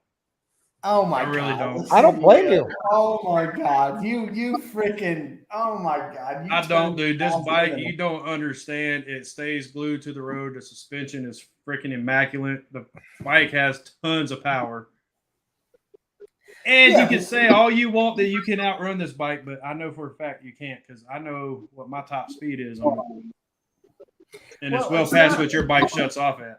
Yeah, it's not about that. It's not about outrunning, right? It's about the everyday travel, and I'm glad that it's comfortable for you, and you made the step up, and you did some nice work to it, man. It's he's got the bronze chicken on the fairing.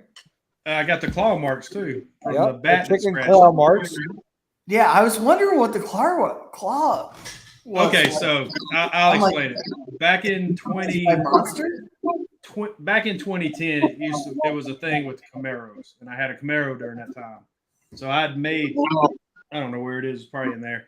I'd made a stencil with the claw marks, and I'd cut them out by hand, and put them on the Camaro right over the headlight. Well, left headlight. And I was sitting there looking at it down there. I'm like, damn, dude, I ought to put the claw marks on this thing. And Nori's like, dude, that's what I was going to do. I was like, oh, how am I supposed to know that? I actually had the template. I had vinyl left over. I said, screw it. I'm going to do it. And it looks good at the top, but the way it wraps on the bottom, you can only see probably about like that much of a claw mark because the tips go down and under. So yeah, it looked good though from the pictures. Yeah, I was going to say, I saw that. I thought it looked all right. I mean, I thought only chicks added eyelashes to their bikes, but whatever. Well, Not Tweedle, eyelashes. I'm going to give you a caution here, Tweedle. When you hand Noggin the keys and he rides that thing, all that vinyl is going to peel off because he goes so fast. Because he is the fastest man alive. Shit. Tweedle, I'm just fucking with you, right? So here you go, Noggin. I know you probably ain't seen it in a while. There we go. Yeah, I like that. I like the bronze with your name on it. I think that's really it's classy. And the chicken. Yeah, dude, I do like that, and I do like the claws. I put the claws on there because that side had absolutely nothing except for the bag graphics. So I needed something else on the front. I wasn't going to put another chicken on it. So, Tweedle, I'm going to give you a little advice. If you go riding with Dallas, don't let him near your bronze chicken because he'll pull the wings off and make buffalo wings out of them. Mm. Well, he was behind me on last Saturday anyway. So on Hot Wing? No, he was on his CVO. That's a new shift linkage I got in today from Michael Bike. I like it. Santoro shift linkage. Oh, speaking of getting stuff in, guess what I got in my email today? Your tracking number finally. Finally, for my crash guard for Spaceball that I only ordered on March 7th in Daytona. 16 weeks that they say it's a 4 to 6 week lead time. I got one right here, but you'll have to fight Ray for it. I have the same one. I don't need it. Hey, look, I just finished up getting my bike back from parts and having stuff installed from stuff I ordered in January. So, Yeah, I got really lucky with mine. Yeah, but Gremlin, when you order something from the manufacturer and they tell you 4 to 6 weeks, we'll ship it out because it takes us that long to make them. I'm like, okay, no problem. 4 to 6 weeks, I don't hear anything. 8 weeks go by, I don't hear anything. I call them and says, hey, what's this? I email them, what's the status? I don't hear anything. I call them and they're like, oh yeah, we're a little backlogged from Daytona because we had so many orders. This is okay. This is another 3 weeks. I'm like, all right, fine. Just keep me in the loop. 4 weeks go by. Hey, what's the status? Well, we're still backlogged now from Daytona and Leesburg. I'm like, why the hell are you still taking orders if you haven't filled existing orders? So when I talked to him on Monday, I said to him, look, if I don't have a tracking number by Friday, then I'm just going to call my credit card company and tell them the whole story, that how you're unresponsive to emails, that the only way I get a hold of you is phone calls. And I'm tired of the runaround. And, I want my $585 back plus the interest. Sure as shit, on Friday, I had a tracking number. Well, see, I'll be honest with you. If it wouldn't have been for Country Road Customs, it would have taken, they said the lead time was 4 to 8 weeks through Santoro. That was ordering straight from Santoro. Right. But because of Country Road Customs, he had actually called and was like, how long is it going to take to get this in? And they was like, well, we're closer to 3 to 4 weeks. So that's why I got them on the 1st I paid for them on the 1st and got them on the 26th. Yeah. So, he tried to give you some bullshit excuse. Well, we've been waiting on powder coating. I'm like, you're waiting on powder coating? I says, I get stuff powder coated all the time, and I'll bring them 100 parts at a time. And it's anywhere from 1 day to, a week to get this stuff back. Do they do in-house powder coating? No, they send it out. I send mine out and I get it back within a week, 2 weeks max. Where was that company out of? Let's find this guy. What's his name? North Dakota or New Mexico. They're out of New Mexico. Same thing. Yeah. The Midwest. Down there somewhere. I could have sent Daniel down there to lump them up. Yeah, that's what. Yeah. I kind of got this vibe that Noggin's going and seen the movie The Flash. I haven't yet. You haven't yet? You sure? Fastest man alive, red and yellow. You sure? Yeah, I put that, because I have a sports harass and it bothers people. Hey, if that doesn't work, try Shazam. You know, Shazam. Noggin, you having a sports arrest doesn't really bother me. No, don't Well, bother That's me the either. perfect bike for you. Hey, I'm shallow enough to agree with him. Yeah, I mean, you know what? You bought the bike that was perfect for you. Yeah, it was, And that's all that $15,000. matters. At the end of the day, really, that's all that matters. Guido bought the All right, bike I that's got a perfect question. for him. I got a question for you. Why did you go in that direction? The sports harass? Yes, because I was looking at the lowrider S until these guys at Harley down here in Georgia pissed me off, and I bought a 2012 Fat Boy. But I had money in pocket, but I decided not to. So my question is, why did you go in that direction if you know that you ride long distances and you are looking for something more than whatever you had before?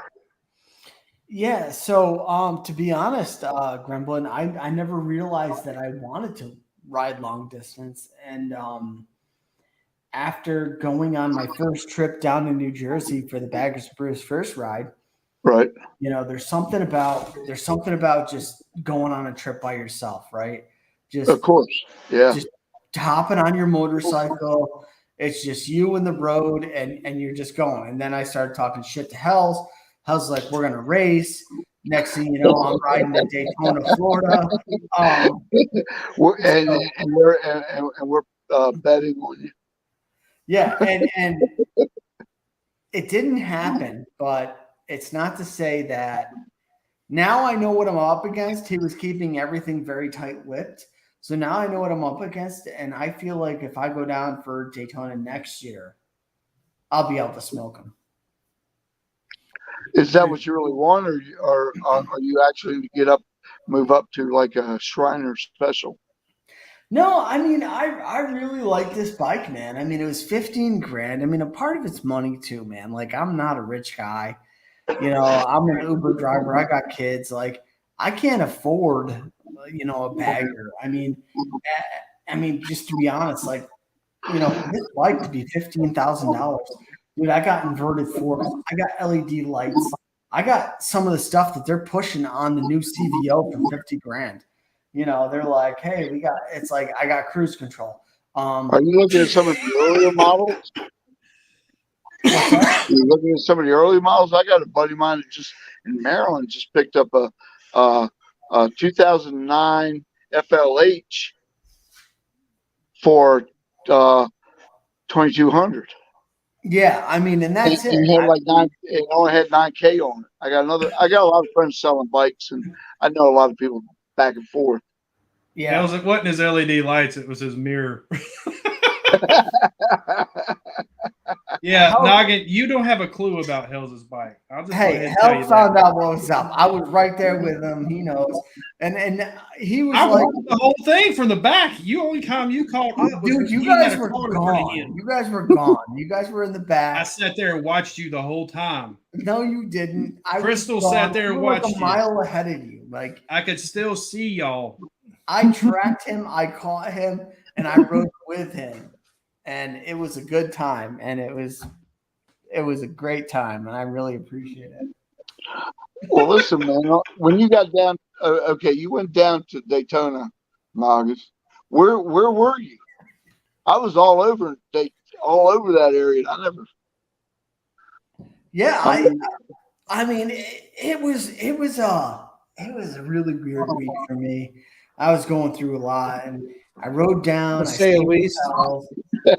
And some shit kind of happened. I rented a car. I was supposed to be able to make money with it. I couldn't make money with it. A friend needed some help.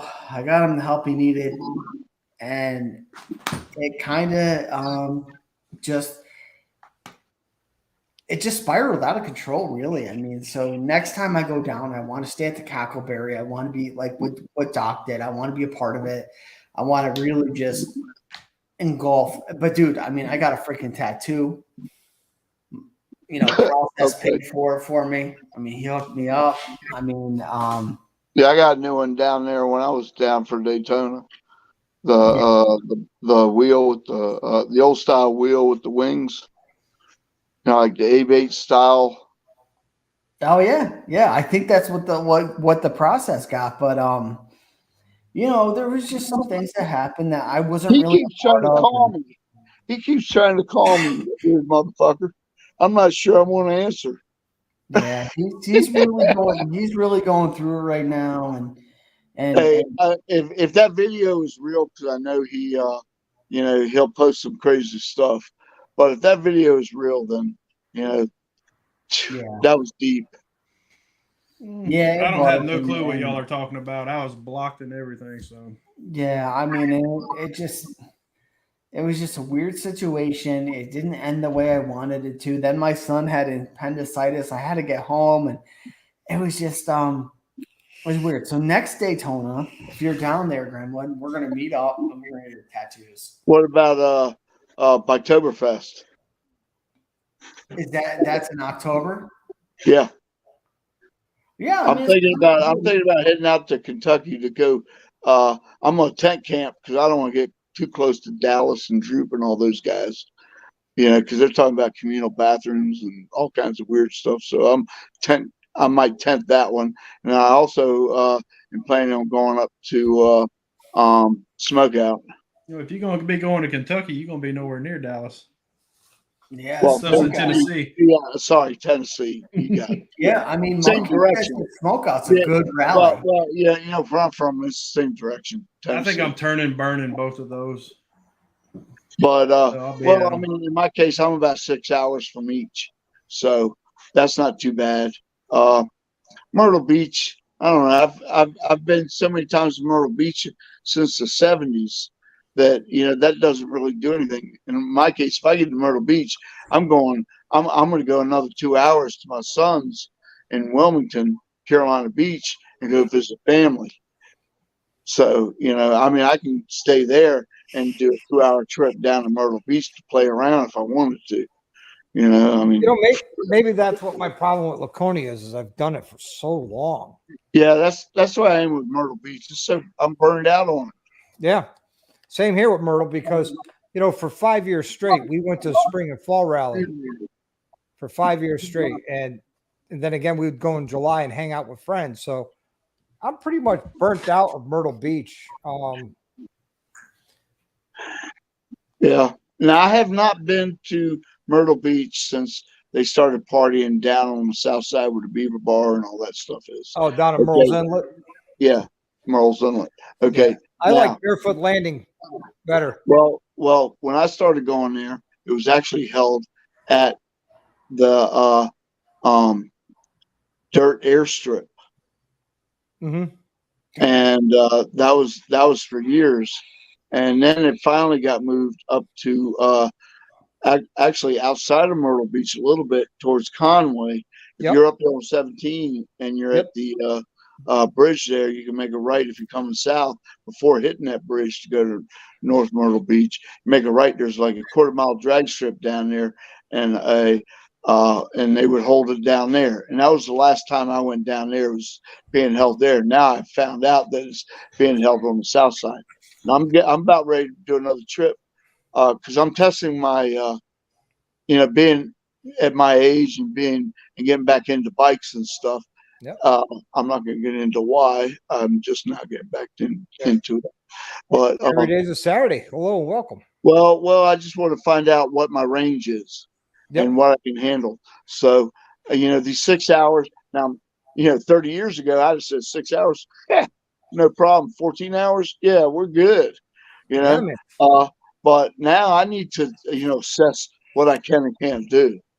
So I'm trying these 6 hours. My son at Carolina Beach, if I come up 17 through Myrtle Beach from where I'm at, I can do that in about, I know if I go 95 to 74, 76 in Florence and hang a right, that's about a 5.5 hour trip.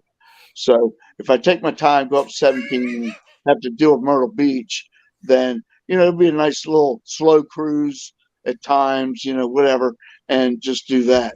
And the bonus is seeing family and my nephew or my, grandson and all that kind of stuff. My niece. So, yeah, man. Monkey and I are going to race down in Daytona. He's going That's to what try I and heard. get a sports to S. Yeah, that's what I heard. Well, the thing is Hells was in 6th year. I checked him. I was right on his ass. He knew it. He was surprised. I left That's Tweedledee funny. and Crystal in the background with training wheels on, and I'm ready for another race. Are you stock? Is Well, your bike right stock? here, he Bob. says, I didn't even need to use 6th gear on the interstate. That wasn't true. He was in 6th year. And me, I fell behind because I got freaking sandblasted with a damn mirror. That was part of the initiation to see if you could handle it. And Well, I'll tell you this now. It won't happen again. You won't be in front of me. There's a reason I get flipped off now a lot. No, man, it's all good, dude. I did, dude. That's the fastest I ever rode, and man, it was a great time, man. So It was fun. When those teardrops come out of the back of your eyes, and your rear view mirror shows nothing but vibration, then you know you're going fast. Yeah, Hells is right, Noggin. You're dragging the wrong person into this. no. Crystal, You'll knows see I her love tail her. lights with a Crystal quickness. knows I love her, but the way we were riding, it was a little dicey. But I mean, hey, Listen, you're pissing off Crystal. Crystal Listen, can ride. Hells is afraid of Crystal. No, If don't he's get me afraid wrong. of her. Crystal can ride very well. Oh, absolutely. Yeah. I even watched her ride a grown man around. Oh, Jesus. I got in trouble for that one, Noggin. What's that? I got in trouble for that one. Because when I took the picture, I was even in your video saying, I'm going to use this as a thumbnail. And you put that video out, and then mine came out later that day, and I got chewed out for it. By whom? He was so erect.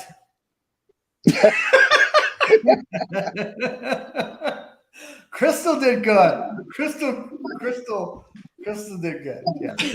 No, Crystal did. don't She give really a damn did who good. you are. If you pull up next to her at a light, you better be ready to rip because she's gone. Nah, she's awesome, man. I love her. And, hey, so did she ever get a new bike, or what the hell happened with that? I ain't talked to him about it. Hello, riding on threes, and welcome.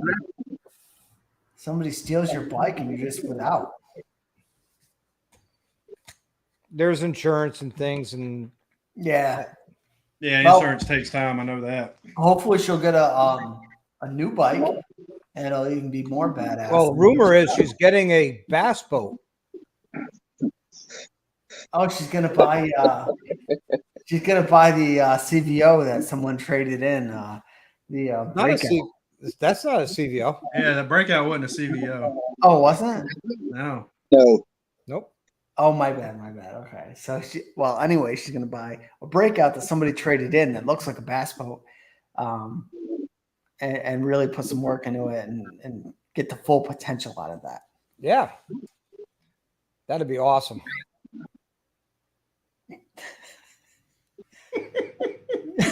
She'll still drag her ass on it.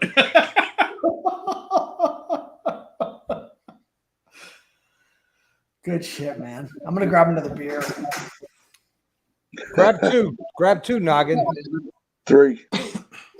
I think I only have one left. Oh, sorry, Gremlin.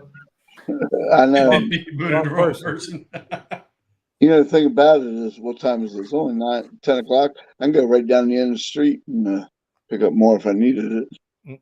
My wife says grab 4. There you go. Yeah, I quit after I got out of the military because I was only drinking while I was deployed. I drink to get shit faced. So, Well, see, I don't do that. I like to get to a certain point. Now, I'm not saying that I haven't gotten little bit above and beyond, as we all have. But for the most part, you get to a certain point, you stop, and you enjoy that kind of a level. And if you're older, you know what that is. Yeah.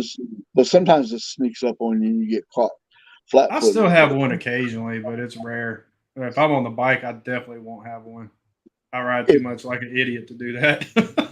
Well, if I'm fairly local and and I stop off somewhere, then it'll be the first spot out, and I might have one, here and there as I work my way back to the house. Yeah. You don't work out, you work back. So, Well, Yeah. see, if I'm at a rally and I know if I'm going to be somewhere for a while, right. I'll walk around. I'll drink a beer while I'm at the rally, if they allow you to walk around with an open container. Some places don't allow that. Well, Some like places you just- staying at the Cackleberry, man. If that had been me, I'd have been drinking there. Oh, I was. You saw me twisted that night. Yeah. I mean, but I had to ride there and then ride back. So Yep. I definitely wasn't gonna. I mean, I had that Jello shot, but I don't think there was anything in that Jello shot. No, I No. don't think so either. Now we were trying. What was it, Doc?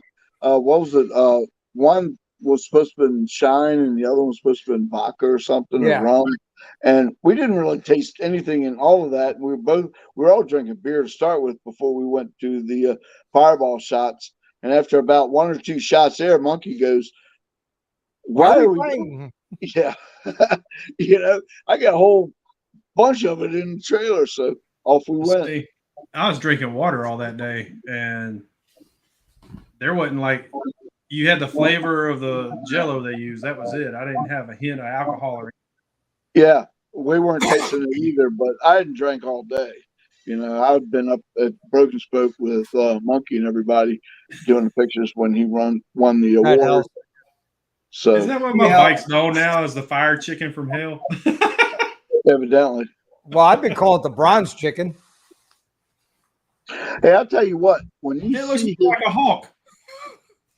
It's a on chicken. Monkey's chopper, the paint job, if you really when you see it up close, okay, Yeah. I'm old school and I've seen it, and the depth that this guy did on his paint job, you don't it the pictures don't do it justice. The depth of these the design within the layers of the paint, I guess would be the best way to put it, is very well done. Is all I can say. Very Yeah. well. The guy who painted his bike is phenomenal. Well, I'm just saying that what you see in pictures and what you see in real life, Doc, you've seen it probably. So you know what I'm talking about when you get up there and you start looking at it from different angles and really look at it. I mean, that guy that painted it knew what he was doing. Yep. And I'm old school, and I've got a lot of friends that, educated me in the Carolinas that were painters. And actually, a girlfriend that I had, she was a painter. She painted bikes and stuff. I can post one of her pictures on my Instagram if I wanted to. She was selling her 883. She was funny. She always fell over. Yep. But because we put lowering blocks on her on that 883. This was back in the 80s, and she just short. The sand around North Carolina. You just put her foot down, fall over. It's not. We're on bikes. We can't jump off and just go help her.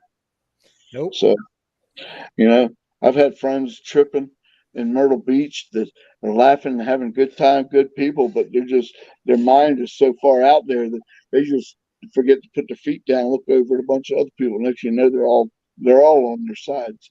Yep. You're like, come on. You're like, come on, man. That same guy, we ran out of gas from North Carolina all the way to Daytona. He went and built him another bike and put a peanut tank on it. Had about 60 miles on it. We had me and another buddy of mine that rode long distance. We had odometers. Yep. He said, "Okay, let me know." We're like, "Okay." Well, we had a couple other bikes with us. They didn't have odometers. They had larger tanks. And then you had the guy with the truck, the girls with the truck, and they got the jerry cans with gas, all that kind of stuff, spare parts, whatever. Yep. And We ran him out of gas all the way to Florida, man. I looked down, he looked over at me, I looked over at him. We start to smile. Yeah, we're like 59 miles, 60 miles, 61. He'd go off to the side. We'd have to pull. He was so pissed off that we came back from Boot Hill when it was downtown, the downtown Boot Hill swing. Yep. I had walked across the ceiling. Some friends of mine that were like 6'3" bikers, almost like Norsemen, picked me up and they pulled my boots off and hit me into some paint, and I walked across the ceiling upside down. Bullshit.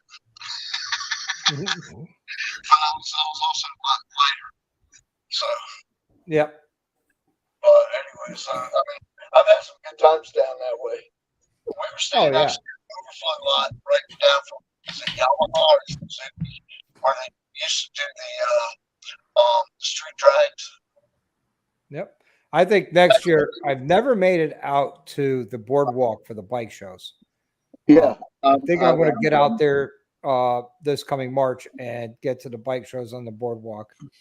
Hey, Noggin, you do know that does not count as one of the 8 U daddies that Hells has left, right? He owes me you daddy. He don't owe you, you daddies. You owe him 8 more. He didn't. He didn't show up. So he was there. I was with him. Your bike was there, but you wasn't. I was dealing with a shit ton of mess. So he was dealing with the shit show. Yes, I know all about it. I was there. But next year we will race. Good night, Corey. And I will win. Later, Corey. There may be a new gatekeeper you got to get through first. Yep. Okay, well, sounds like Daytona for the spring needs to be kind of organized a little bit on some level. Well, I'm saying at the Cackleberry again. Yeah, well, of course, we know that. But we need to, coordinate everybody into one central direction at the Cackleberry. And the problem being, which helped me out, Sandman had some extra arm tags. And somebody gave me an arm tag to where I could get my bike back into the area. That's the problem. Mm-hmm. Is anybody who gets extra wristbands that goes over the Cackleberry, you need to let other people know, that so they can get in there and everybody can ride their bikes in instead of parking there and walking all the way back. Well, Noggin rode right up to my RV with Old Man Zombie. Yeah. Did you have the tags on? Nope. No. Last month or month before. How'd you get through? I just waved and rode by them. Okay. Well, that was right before the cop. There's a cop standing there on the corner, and I pulled up and I kind of pulled my mask up to, talk to him, give him respect and everything. And he's like, "You got to have your mask down if you don't have glasses on." And I was like, "Dude, I'm not moving." Like, I was like, "Okay, whatever." Put it down and freaking just drove off. Did you hear Monkey's story about those cops? Yeah. Okay. Yeah. I'm right there. I was with him when all that shit was going down, and that's just the way they are. You don't ask them for help. Just kind of deal with your own thing and move along. Yeah, I had no issue with the cops in Daytona. No issue with the cops in Laconia. I had no issues either, but you have to learn how to operate around them. Yes. I never seen any except on the interstate, and then they wouldn't chase you anyway. So, well, one thing I did learn the last time for Daytona was that ride from, if you come down Route 1 on 95 and you take that right onto PGA Tour. Yep. And make that first left. It looks like a frontage road in front of those dealerships, but that takes you right down, and you just stay straight on Cackleberry. It'll take you right on down to it and all that. And it was smooth because, in order for me to get to my brother's, I pretty much continue on through past the small speedway and all that into Deltona. So, that was a casual ride compared to 95. 95 sucks.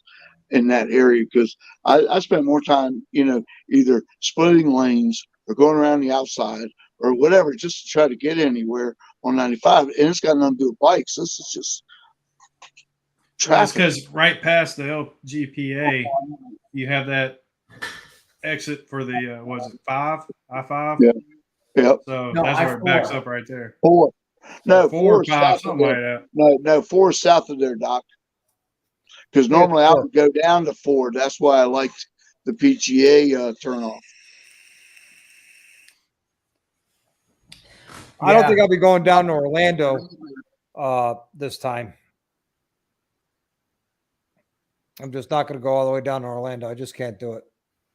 Yeah, whatever, man. I mean, the No Cackle reason Bear to. is definitely where it's at, though. I mean, Ace Cafe closed its doors down in Really? Orlando. Yes. Yeah, but we are going for a cookout. Where's that? Some young lady that that expects us all to show up with food. Who'd you go visit? Oh, my friend Mary. Yeah, Mary expects us to show up. I've already talked to her before, and she said something about, yeah, come on. So it looks like there's going to be some. She's looking. You might want to, ask her further. But I was under the inclination if we all chip in, we could have something going on down there. Well, we could have something going on at the Cackleberry too. Well, that's true too. I I'm got the grill. all for that. In my case, I'd rather go in that direction than Orlando. Yeah. Yeah, because you know what? We can have the cookout. We have the live music. We got the shot girls running around. Monkey's there. I'm there. Everybody's going to be there because to me, that's the place to party. I agree. Well, you got the Cabbage Patch right across the street, but the coleslaw wrestling this sucks. We don't Next watch to that. the slime we have wrestling. better things to do than that. The slime wrestling is way better than the coleslaw wrestling. Hey, you know what? Back in the 80s, it wasn't even any of that. It was just a bunch of hay and potatoes. You still had the hot dog thing, where the girls try to, see who did it. And it seemed like you'd think the older women would get it, but it seems like the younger women were more aggressive, Yeah. which was cool. But it was always a potato. It was never coleslaw and all the other stuff. They just had, I mean, a whole pile of hay. I'm talking about 6-7 feet pile of hay. And the slime wrestling, from what I saw in Tweedle's video, was a lot better than the coleslaw wrestling. Well, Because I saw videos of the coleslaw wrestling, I was like, oh my god, I don't know what weighs more, the girls or the coleslaw. Yeah, yeah. Hey, wait. Okay, so you remember the day we went over to the Badgers thing, right? Yep. And Nori and I left, and you wanted to stay, so we went on to the Cackleberry.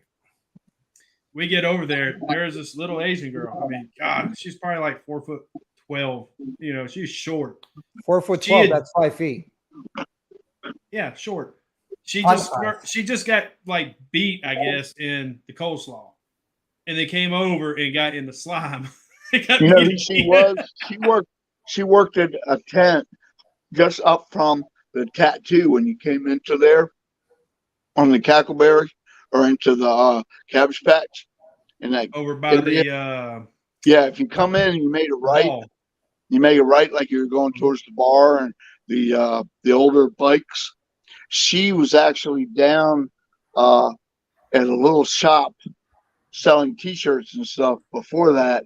Before you get to there, before the tattoos, and I went in there. Me and Sandman went in there. I was looking at some shirts, and she's giving me this whole spiel about what she was going to do, what she was doing, and where she was staying. And I'm like, so you know what she was after, but I'm not doing that. But it's still flattering, and but that's who that little girl was. She's the only short Asian girl that I've seen around there. She told me she was going to get involved with that. So I didn't know that she had, but the fact that you brought it up, I think it's funny. I think she's in the video. towards the end I have to look after then. the blurred section because I had to blur out one girl because she was letting it all hang out. Okay, I'll have to take a look at it then. And Yeah. she's in there. Hopefully this year for the wet t-shirt contest, they tell the girls take the pasties off underneath the t-shirt. What? I didn't see that last time. So, I mean, why? That's counterproductive.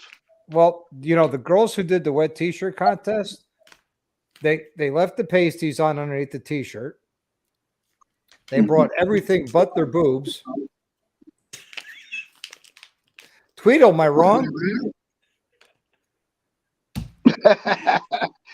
Hey, Hey, the fact small boobs, big boobs, I don't care as long as it's boobs. I have a problem if you're a girl and I got bigger tits than you.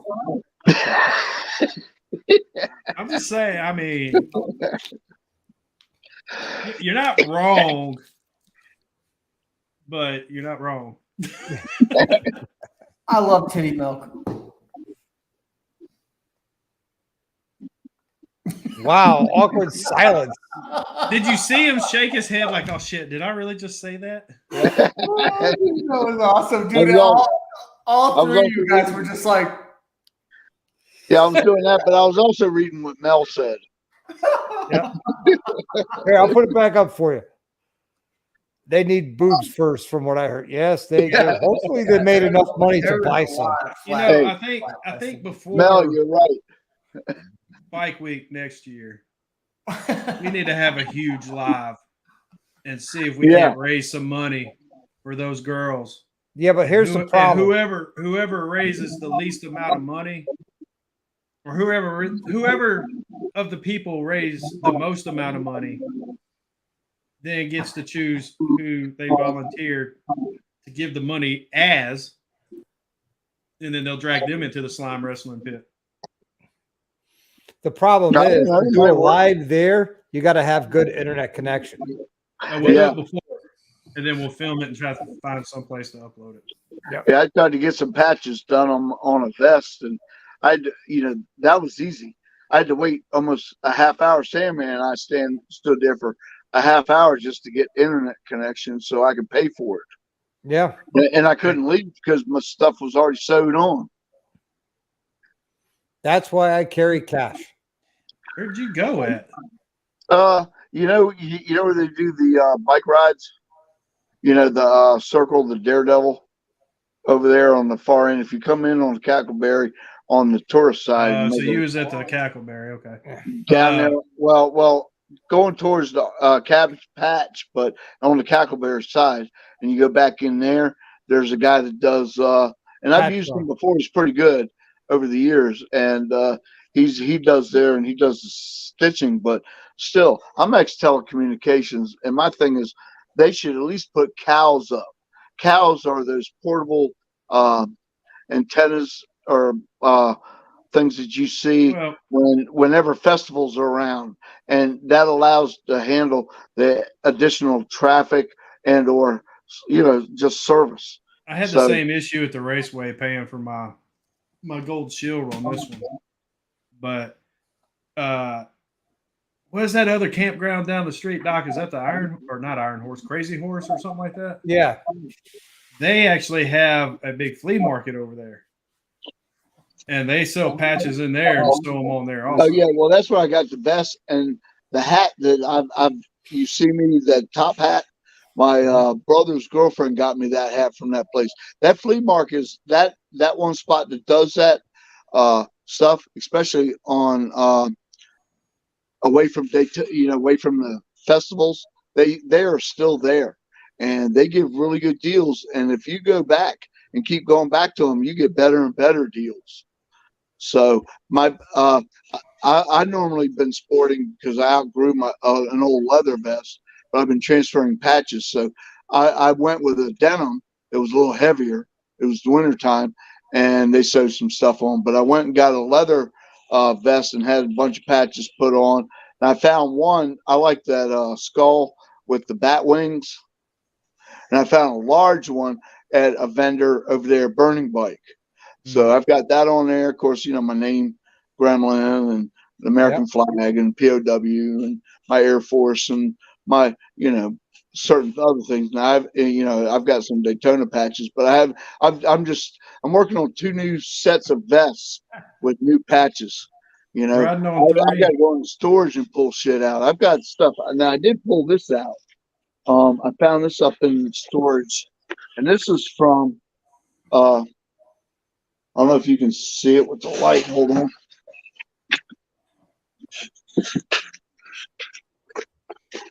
Yeah, riding on 3. I think even if they changed Main Street, I don't think it would change the rally. There's going to be people going out there. It's got the broken wheels. They've been talking about. Oh, nice, man. They've been talking about that since the shutting down 70s. Main Street for years, though. Yeah. Nice, man. But I mean, even if they shut down Main Street, you're still going to have a good turnout because a lot of people didn't go to Main Street. If they Thumper, did, they only check went your and rode it once. Instagram. I sent you a link in Instagram. Is Mr. Thumper still in Laconia? Yes, Both they're of them still are. there. Yes. That poor guy. Both of them are still there, Noggin. Yep.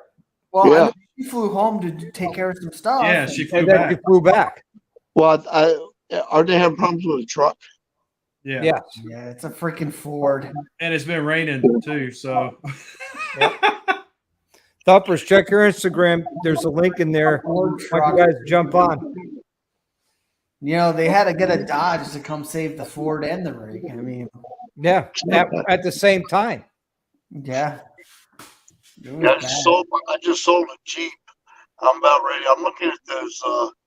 Now I don't have to pull a whole lot, so I'm not looking to. I just want something with some off-road capabilities within my, within what I want to do with. So I'm looking at those Chevy. What are they? Colorados. Yeah, they're nice. There you go. So I was looking at that because I know it'll. If I go get a trailer. I can throw the bike on that, and I know that if you put a camper on something like that and put a 3/4 inch plyboard, you can have storage underneath and put camping whatever on top, and then I know that you can get those. I've done this for the guys up there on the Alaskan pipeline, where you put a battery eliminator on the firewall, and then you. You're on yours or mine? Yours. Oh. What's up, Thumpers? What's going on? How's Laconia or Rainconia? Hold your phone sideways. I thought y'all said it only rained during bike week. It literally rains. I got a message just now. Somebody needs to make a patch for Noggin that says, I drink titty milk. Yep. I love me some good fucking titty milk. Don't we all? I'm just kidding. So what's the word on your truck, Thumper? Basically, they are going to warranty it. Supposedly, they're fixing it. I haven't heard from them. And then trade that motherfucker in. Well, we're going to take it back to Florida and trade it in. Nice. Is it 2-wheel drive? No. 4-wheel drive at 350 dually. And what are you gonna go with? F450 dually 4-wheel drive heavy duty towing package. Make sure you Same got thing, that just a tailgate. 450. Hey, what's up? Yeah, do what Corey said. Trade it for a Freightliner. There's the brains of the operation. Wow. So Thumpers, you guys are considered locals now in Laconia, huh? We are. We've made friends with everyone. We just got back from dinner with the people that own the drive-in. We have made friends with all of the waitresses everywhere in Weir Speech. Yeah. Don't forget to send out your new PO box number. How's the chowder? It's good. Now, did you see the Fast Johnny Road Glide ST up there with the white wheels? Yeah. I think They so, have yeah. 3 of them. That looks good. With the white one? Yeah, they have 3. Well, they have the ST, the Road Glide, and the Street Glide. Yep. Fast Johnny, all with white wheels. Me and Tweedle had that argument that they have them with white wheels. Well, Hey, the dealership dealership did had them that. powder coated because they only come with the bronze wheels, and the dealerships are getting them powder coated because they look better and they seem to sell better. Yeah, well, they even powder coated the case because the case is white too. Wow. It doesn't have that bronze case. Yeah, Oh, it's no because of kidding. that paint job. Everybody is complaining that white would have looked better. Yep. But I don't know how that white would last on a motor. Yeah, That would have been my I was thinking concern. that myself. Yeah, I'd do black. You got to Yeah. keep it clean. That's all. Dina, Yeah, I think you if found your wash next your bike bike. regularly, it'll stay white. It's powder coat. Yep. No different than the wheels. Actually, I think the wheels look horrible quicker than the motor would. Yep. Yeah. Well, now with powder coating, does it have different temperature variables for different kinds of powder coating? Yeah. Okay. Like I mean, the exhaust has to be They would have ceramic to, coated. just like powder coating and exhaust, you would have to use that heat coating. You know what I'm saying? Right. As a base coat, sort of. Yeah. Right. So that it doesn't turn nasty when the heat turns up on it. Right. So how have y'all been? What's going on in the world? We thought we were going to send you some snorkels, but Some snorkels, some fins, and some masks. Man, it has been raining like a mofo up here. So, Hey, just look at it this way, Thumper. Put some pontoons on the side of your rig. Now you got a houseboat. right? Oh it'll my save god! on gas. Just float it home. Just get a Duramax diesel. You'll be fine. Allison transmission. Well, They use the Allison transmissions in tanks. yeah. So Hey, I look, was check going to this say, out. Allison's a good Chevy's transmissions are by far the best transmissions. But if you could match that transmission with the Cummins and put it in the Ford body, you would have a great truck. Hey, I'll take a flathead and put it in there with that Cummins. So Cummins is a great engine. They've been in tractor trailers. They've been in big trucks, Freightliners, all that for Cummins, decades. for I'm trying to find a place to put this phone. Well, that's what I Allison- mean. You know, they have, Allison, you a great know, they, transmission. Nice. Well, right on trees. if you could match those two up and actually put it down and be durable. Right. Ford makes the rear end and front end that will actually put you down the road. Right. So Cool. you have to take all three trucks and make one truck that's worth the shit. It's never gonna happen. Here, let me try to adjust this a little bit. We're I having know Well, I don't know. Duramax If pretty badass. Reader's truck. Digest shows up at the door with $7,000 every week, I might be able to do it. There you go.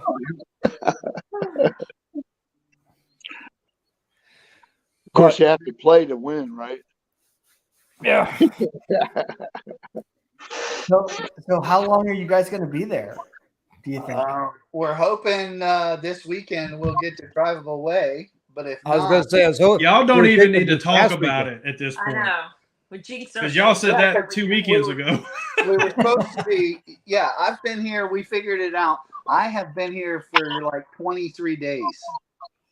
I got up here on the 6th. That we broke down on the 7th. So Yeah. we left Florida on the 6th. We broke down on the 7th, and I've been here since the 8th. And it's now what, the 28th? Yeah. Yep. Damn. We're like locals. They're gonna make us change our license and tag and registration soon. You might as well just stay up here for the 4th of July, you know? Nope. You know when you stay a place so long that you actually start to think that's endearing? Like 2 weeks ago, I hated this place. I was like, oh, I'll never come back to Laconia Bike Week. This place is horrible. I have no reason to ever come here ever again. Now we've made a ton of friends. Over the past 2 days now, I'm like, honey, I think every year we're going to have to come back to Laconia because we've made so many friends and now it's like embedded in our head. But we don't this have to stay thing. at the drive-in. We've got 3 standing offers that we can stay at. Hey, 7-Eleven. Yeah. Well, the other thing is I am not ever going back to Laconia anytime soon for Bike Week. Yeah, that's the thing is that, and I I wish we could have seen the first part of it, but we had dinner invitation, so we didn't get to. But I noticed that was kind of the title or theme of your. I wish I would have gotten to see your thoughts and hear your thoughts on it. I'll have to go back and rewatch it. I won't make you rehash it. Well, for Dina, for you, I would. Corey might be right. Y'all might be suffering some Stockholm syndrome there. Yeah. Probably. You know it's bad when you want out of this motherfucker so bad, but you're actually starting to think the town's kind of cute. That's some Stockholm shit right there, man. I would Yep. You're just That's how they settling in. trap people up there. Hey, you're about to eat, and everybody knows you by your first name. Yeah. They do. Yeah, they do. And hey, look, we've got what 500 subscribers now. Probably the last 15 of them are Laconia residents. Hey, Brian says blink twice if you need a rescue. For sure. Noggin, I got an idea. Right up there on the sports arrest, hook the rig up to your sports arrest and bring them over to New York. You just read my mind. Noggin can save y'all. That sports dress can do anything. Yeah. Dude, I'd rip the ass right out of that thing, man.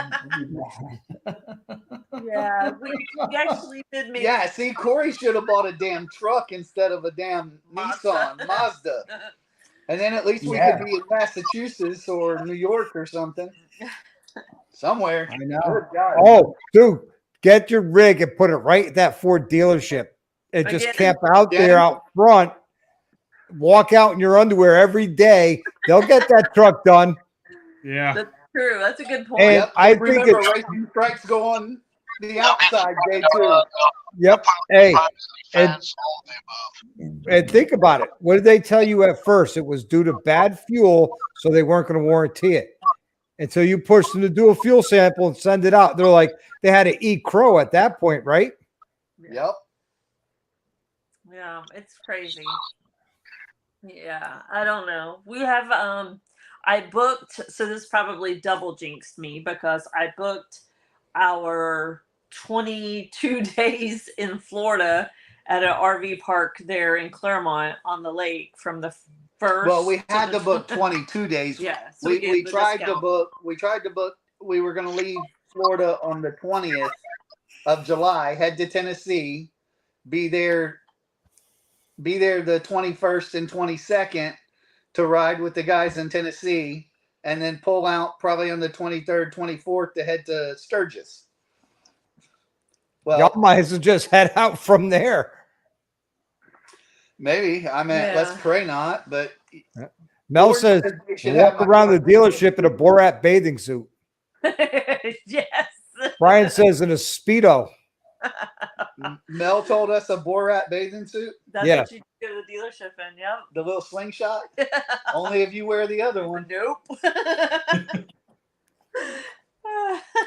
Hey, watch how fast they get your truck done. Yes, they probably would for sure. They'll probably give you money. They'll get my truck done fast for me, but they'll probably give you money if you wear a Borat Speedo. No. No, they're going to take their time with her. It's only you that can do it. Put them over your nipples. What, Tweedle? I said it's only him that can do it because if you do it, they're going to take their sweet ass time. Right, exactly. It has to be you. Well, you might need to eat some more like cheesecake for a couple of Hey, days. Dana, get the camera because now you got at least one photo for your calendar.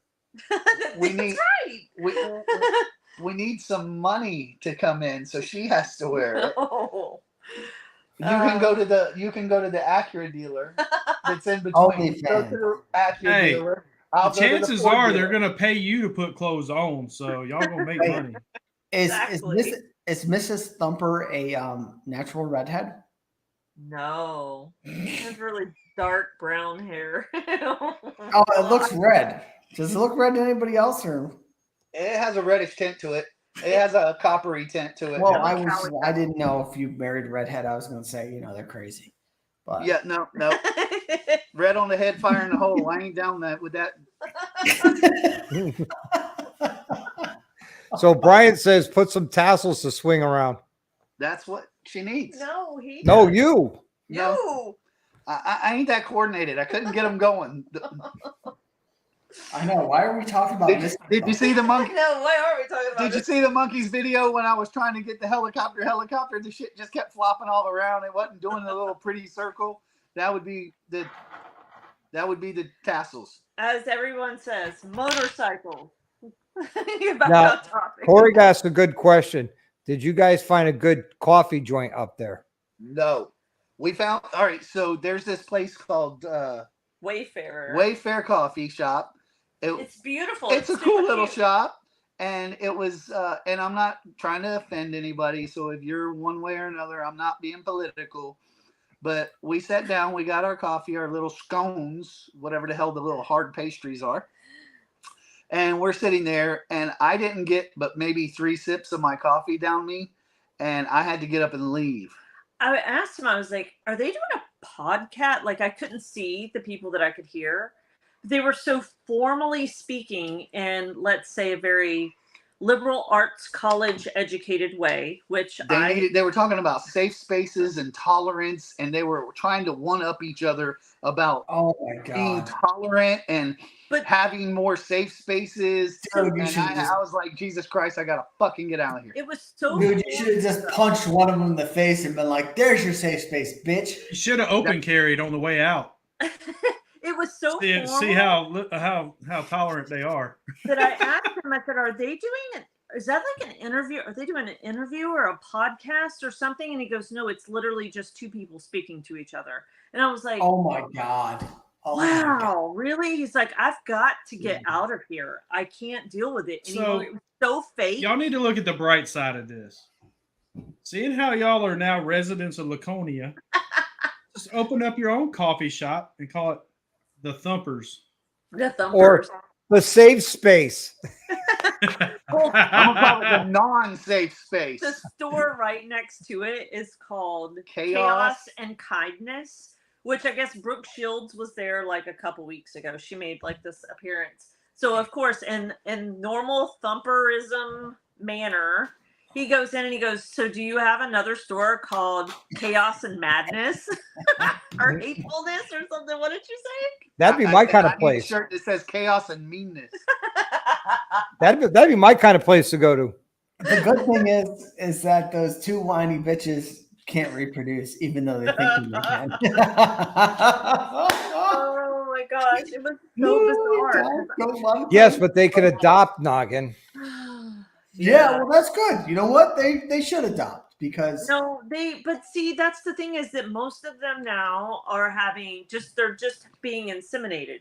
So they don't care about a man. They don't need any help. They can go and choose the genetics to have their baby all by themselves. And indoctrinate them to be even crazier than they fucking are. Jesus Christ.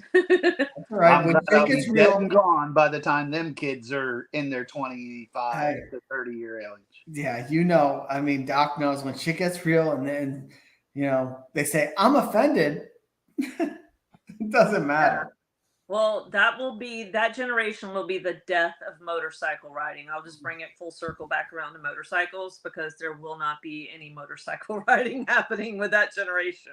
No, I think, I mean, maybe some of the generation, but, there's still people. There might be a counterculture. I mean, to every extreme culture, there's a counterculture. So I hope that it presents itself quickly. I've been waiting on it. Yeah. Yeah, I've met some really cool millennials that really have their head on straight, and it's just like very refreshing. You're like, oh my God, thank you. You're a millennial. What are you talking about? I mean, he might be a I'm not a millennial. I'm the same age as you, dude. No. How old are you? I'm 45. I think he's making Everybody that up. in here is Gen X. Making that shit up. I'm Gen X, He's dude. not 45. I'm Everybody 45, in here is bro. Gen X. There you go. Brian says, my 17-year-old daughter rides. Right on. That's awesome. Yeah, dude. I just look good, for my age. I'm jacked. My wife can barely stand me. That's that's the thing though, Doc, is that whoever said Here, that, come on out here. he said daughter. How many You're everybody's boys? slightly dyslexic brother, ain't you, Noggin? Wait, what? I said, you're everybody's slightly dyslexic brother, ain't you? Yeah, I'm dyslexic. Oh Hey, my! I am too. I'm just I'll saying. admit it. Yeah, he confused I got mad, dude. So am I. What are you talking about? I'm fucked in the head. He confused. That's why I the ride a three sports for a four. dress. Yeah. Mhm. Now he said it. You heard it. Oh wait, I saw a badass sports dress. I know that's hard to believe, but Oh yeah, now we're was- talking, baby. Was it in it a was crusher? turbo. It was turboed. I gotta remember where I saw it now. Fat on No, they Yes. turboed. Oh my Yes. god! I've got to find it. It was I'll find it and send it turboed. to you. It was fat rear tired. It was pretty sick. It had a Sawicki 2-in-1 custom exhaust. You have some standards to live up to now. Yeah. Oh my god! No, I'm good, dude. My bike is where I want it to be. There's nothing left In I the want to do garage, with it at not this point. moving. Stop, Thump. No, it's got the risers. It's got everything I want. Oh, I haven't seen it with the risers. Really? How Yeah, have I not- it's when did- super comfortable. I got the Corbin seat. It's just Nice. perfect. Do you have mids? Or do you have forwards? No forwards. Oh. All Harleys should have forwards. No. Yeah. Standard issue. Yes. No. Nobody Yes. wants their knees above their hips when they ride. I mean, it's, Well, no, my mids, but you got my mids are not, my knees are not above anything when I ride. If I sat on mid controls, my knees would be even with my ears. Yeah. So for me, it's these are forwards, but I don't think they're that forward. That is not true, Tweedle. When I get to Tennessee, I'm gonna have you sit on my bike and see if your knees are anywhere other than beside the gas tank where they're supposed to be. Wait, how long? I bet are you your they'll be legs? over it. Huh? Do what? Are you long legged? Tweedle's tall? tall. He's I'm 6'5". 6'5". Oh, okay, yeah. All right. Well then, maybe. I'm 6'2". So I meant you only got me by 3 inches. So Yeah, but you have longer legs than you. what's your inseam? Tweedle's longer than a wet week. I don't know. I wear 36 pants if that makes a difference. Oh, yeah. I wear you got- 34. Yeah, So so you got longer legs. Yeah. I got do a couple too, of but the baggy jeans are back in style. The Jinkos. Junko jeans, remember that, dude? Hey, Genco Olive Company. Come on. You guys still play hacky sack? Hey, Jinkos were from the rave scene Yeah, in Florida, Hell yeah. not the hacky sack scene. Well, you know, it mingled. Moto, Listen, I you like look the a guy happy that play sack. hacky sack. Hey, I like the happy sack, not the hacky sack. I like when my sack is happy, but I don't give a shit about your sack. Yep. Oh, I want my sack to be happy, but I don't Okay, know so- about any other sack. Well, don't talk to me about it. Don't talk to me about your sack being happy. I'm not going to help you on that one. No, she does. I should She know helps me out. something, dude. Like, That's her job. That's right. She makes my happy sack. Oh Lord. Okay, so Doc, what were you saying about Laconia that I missed? That it didn't live up to the 100-year hype that the 100th-year anniversary hype. hey, what's up, Donnie? There were less vendors this year than there were last year, and every year over the past 10 years, the quality and quantity of vendors have gone downhill. And I think it's very disgusting that they promote where's beach. You go there, and 95% of the vendors are T-shirts. Mm-hmm. Yeah, well, I think that's the Amazon effect, right? So No, it's check always this been out. like that. Even Saddlemen, they sent a rep and had the booth inside of Harley. The fucked up thing is I bought a Saddleman seat from them and it had to go through Harley. Yep. Yeah, we had to pay. If for you our- wanted anything from like Clockworks, it had to go through Harley. Yeah. So them vendors at Harley were selling the shit through Harley. Harley was making the money. They were just rep. Well, I mean, they're still making money. It's Harley's making got to buy money. it from them. It was the same way at Daytona. It's not. No, it wasn't. Saddleman Yeah, was no. there on their own. They would have ran your credit card and they'd make deals with you at the Saddleman tent. Well, Yeah. I was at where Hellses did his reveal where he had his bike. Homeworks. Chromeworks. I was talking to a lady and she said that all the stuff they sell all goes through the Harley Davidson dealer. No, that's all. That's only the ones in front of the dealer. Right. So JP Cycles sells Chromeworks too. So why wouldn't it go through JP Cycles? They were Because- literally right in front of JP Cycles. Because Harley subleased out the space. Right. That's the contract. Well, Yeah, but JP here's the Cycles thing. subleased out their space. This I know lady people just that worked had there. parts bought all around that parking lot, and they paid the company. No, not all of Harley. it goes through Harley. All of it goes through Harley. It's like it's weird because I was talking to a I lady. know the shit we bought from Trask didn't go through Harley. I know the shit that we bought through All the stuff I got at Rick Rack didn't go through Harley. yeah. My engine guard that I got down at Destination did not go through Harley. Same thing with my custom derby cover didn't go through Harley. Are you The sure? only though? thing I bought that went through Harley was the strobe flasher from Custom Dynamics. That had to go through Harley because they didn't keep any inventory there. Yeah, but And you guys the wouldn't know. Arlen Ness intake Well, had to unless go you- through Harley. Yeah, You when you know, pay I with think- credit card, dude, they literally sent me to the Harley checkout counter for the Saddleman. for the Saddleman here. Everything I bought went through, and on my credit card statement, it said the company that I bought it from in Daytona. Here, I literally had to go through the Harley checkout line to get Yeah. it. Oh, I don't I'd know. say if they're set up in the dealership, it's like that. But if they're outside of the dealership, it should. Dude, I was talking to a lady and she said that. I said, like, oh, whatever. I started, and she's like, yeah. She's like, no, I work for the Harley dealer. And I was like, what do you mean? We're at Chromeworks 10. She's like, yeah, all this inventory goes through us.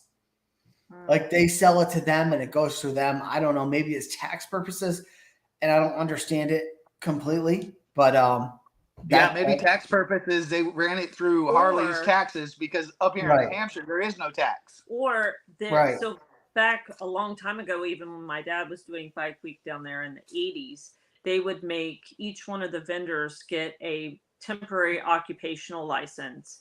So maybe some of them were trying, like if the last minute they decided to do the show and didn't have time to get their temp op license, so they just put everything through the Harley dealership Yeah, put the product through the dealership to get if around. they didn't have to have their license. In Florida, you have to have a license to be a vendor. You have to have Unless some of the occupational- people were actually in Florida, Yeah. like Yeah. suspension tech is actually in Florida, so they probably didn't have Right. to have that. Yep. Well, Sanity no, even Jewelry, when they some- bought their space, over there, they still got a Special event op license. special event OC license. You have to have it to even set up a booth. Yeah. Yep. But so they would have just ran their sales tax like normal through their Clearwater shop, Yeah. where all the other ones they can run their sales tax through that special event. But you still Well, have to get it. I know I can get that answer from somebody else because I know somebody else that was actually there. Because when I bought all that stuff from Rick Rack, all the custom dynamics lights and all that, and I paid cash right to them. They didn't go Yeah. through Harley or yeah, nothing. that you know of. Yeah, but not gonna kill us. Have a point. Did they settle up with Harley at the end? Yeah, of the day? because what they do is when you buy something, they sell it to Harley, and then Harley sells it to them. Yeah, And but like, look, if it was cash, I would believe that. But it would be Right. an accounting nightmare for you Yeah. to use your credit card processor with your company name and then pay off Harley for the inventory. Well, when I bought that engine guard from SBC, I paid with a credit card, and it went right through them. And my credit card receipt is SBC. Right, that's what I'm saying. So if it was going through Harley on them items, like everything I bought, then it would be an accounting nightmare for not only Harley but the company to buy and sell back, because literally wouldn't be they would worth have it. to inventory Harley for the part, and then Harley would have to pay them, and then they would have to, and then cut them a check back. And what I know about the Saddlemen there was they were willing to negotiate, because the guy was like, "Look, I got one left. I'll give it to you for $600." And I was like, I'm not ready for it yet. I don't know if I really want this particular seed or the other one. So I'll wait. He goes, well, we'll be in Sturgis. Well, I come up here and they're up here, and I'm like, hey, and he's like $750. And I'm like, well, y'all were selling it for $600 in Daytona. He goes, it's through Harley. It's $750. We don't have any room to negotiate. And I'd have then waited. like, fuck it, I should have, but I was like, fuck it, I want it because I hate my seat that I was riding. I'm riding a stock road glide seat, or actually it's a street glide seat that they put on my bike. It's horrible. You slide all around it. So I wanted the seat. I was like, screw it, let me get it. He literally handed me the seat, and we walked over to the Harley Davidson cashier. He had no control over nothing. It was their inventory. Yep. Gremlin, Florida doesn't have a state tax, but they still have sales tax. Yes, they have sales tax. When I was building my road glide down there, we went from the dealership to J&P Cycles, and they had everything in stock except for the bars, and that had to be ordered. And I ended up having to give Crystal the money to have her order it and have it sent down there because it was cheaper her ordering it because she had a Florida address versus me ordering it and having it sent down there. Right. Yeah. Because I had to pay Tennessee sales tax. Tennessee sales tax, and then shipping from you to them. Yeah. So Florida sales tax is a little cheaper. It's only 6%. Yeah. And I think it's 9% here. Yeah, no, what you just said, Mrs. Thumper, was the same thing. I was talking to the lady, and she said everybody who buys something comes to me. It goes through Harley checkout. But that's just where I was at that one point. I don't know everything about that. So yeah, I don't know either. Well, that was at Chromeworks, so I can ask Glide on Tuesday because he bought his exhaust there. Yeah, that's what they said. They said everybody goes to this one lady, and it goes, But I don't know for sure. But a better point, because I heard Dr. Harley talking about, like, what is this you have to pay to get into the vendors? Like, what kind of bullshit is that? That's Americade, and yeah, $10. What the hell is that? That's the event organizer extorting money from everybody who wants to go look at the vendors. Yeah, that's no vendors shouldn't cost nothing. No different than you paying $10 to park. Yeah, but that's it is different. So where did you pay to park at? Laconia. I was gonna say you ain't paying to park in Daytona, or using the wrong damn spot. Yeah, dude, I'm not paying to park anywhere. I haven't paid to park anywhere because at Laconia I'm at the drive-in, and that's where I parked anyways. Yeah, but if you in Daytona, I mean, if you go down if you want to get close to Main Street and you want to park in a private lot, you're going to pay. Main Street. I'm excluding Main Street. Main Street. Right. I parked on the side road, and there was a meter cop there hitting you up with for money to park your bike on the street. Yes. Yep. Yeah. On the sidewalk. Yeah. Yep. Bunch of commies. Well, I went down there with Indigo Moto, and we just went over and pulled into a private lot and then walked down the strip. So yeah, but that's what we do. We in Daytona, if we go to Main Street, we pull down one of the side roads that have 24-hour security on your bikes. Yeah. We'll gladly pay the $10. Yeah, well, it was only $5. Yeah. It was only $5, and they got 4 people on the street. They only park enough bikes that are on the street, and then 4 people are walking up and down collecting money and doing everything so your shit don't go missing. But as far as paying to get into the shows, this is like a thing that I think about a lot because I worked in the trade show industry for a really long time. So in all trade shows, there's an association that puts on the show, and they always want their cut or their entry fee, but they're also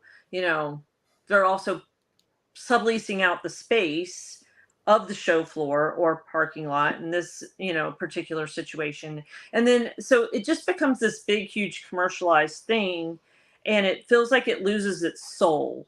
And I feel like that's what all bike rallies are starting to do, is they're starting to lose their soul and become this big commercial corporate thing. And then the vendors that do show up are just bringing the average run-of-the-mill parts that are kind of like the masses, because they're not going to bring specialty stuff. They're going to bring parts. Yeah. And so I don't know. I grew up in it. My dad always had a building somewhere either on Beach Street or Main Street, and had drag specialties and Markland and all them come in and sublease spaces. So it's a weird thing for me to see it lose its soul, especially for like people that are going there because they have custom bikes or they love bikes or they're looking for specific things for their bikes, and all they're getting is run-of-the-mill, I hate to say Amazon, but things that you could order anywhere off the internet. And I think that's why a lot of people are super drawn now to the campouts that don't have any vendors, because they want a more organic, normal, like personalized experience with friends, which is like, we got to meet Doc, we got to meet Blue, we got to meet Des. Like that was the highlight of my experience at Laconia. It wasn't the vendor. Yeah. Well, I'm a vendor whore. I'm self-proclaimed a vendor whore. I like talking to the vendors. I like shopping at the vendors. I like looking at the products, looking at what they just releasing, talking to them to get an inside track of what's coming. You know, I love that part of it. But also, my highlight for Laconia was hanging out that day with the Thumpers and Bert and George from Baggers and Brews and Corey, you know, and then Dez and Blue showed up. You know, that was my highlight of the whole rally. Right. Well, I was going to say, like Daytona, for instance, you know, Main Street, I probably won't even go back to when I come back down there. Yeah. The vendor lot, I'll probably go there just to look. You never know. You might see something you want, you know? But it didn't cost you anything either. No, it didn't cost nothing. But, I mean, to be honest with you, I'd probably go there maybe 1 or 2 times and only hit half at a time. Right. And, I mean, really, the Cabbage Patch is where it's at during all that anyway. So Yeah. And the riding, everybody dogs the riding down there, but hell, I have fun down there riding.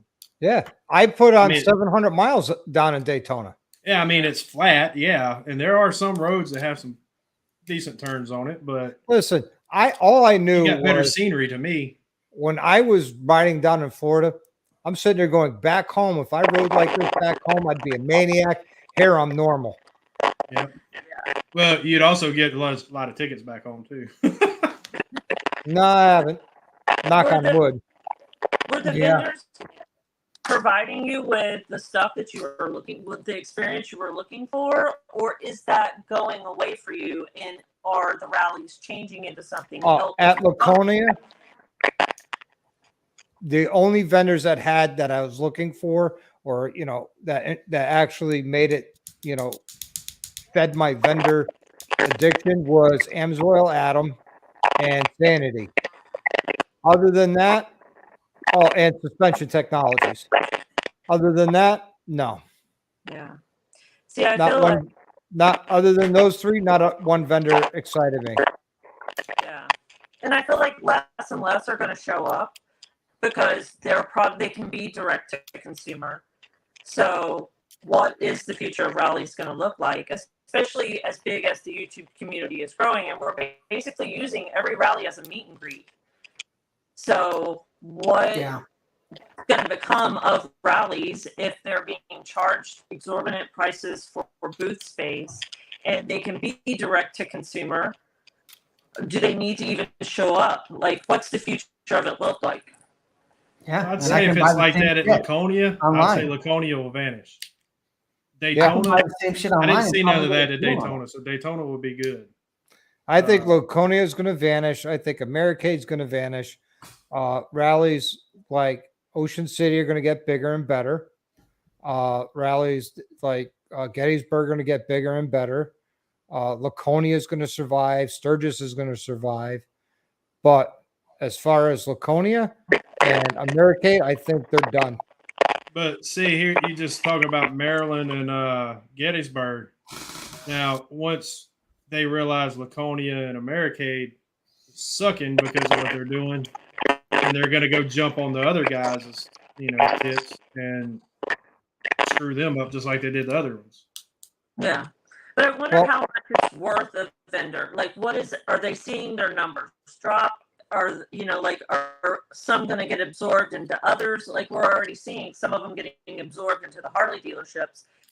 So just I don't know. I don't know the answers, and y'all probably don't. I'm just throwing it out into the interweb of what, if the vendors are actually seeing it of any benefit to actually be there when they can Well, sell. historically, Saddleman has always been inside of Harley Davidson, and so was Chromeworks up at Laconia. I was kind of surprised to see Custom Dynamics in there. Mhm. I really I'm was. not, because everyone you just named off, you can go to almost any Harley dealer and they have their parts in that Harley shop, which they shouldn't be doing. Yeah. I think they ought to stay. I think those companies need to stay away from selling in Harley dealers.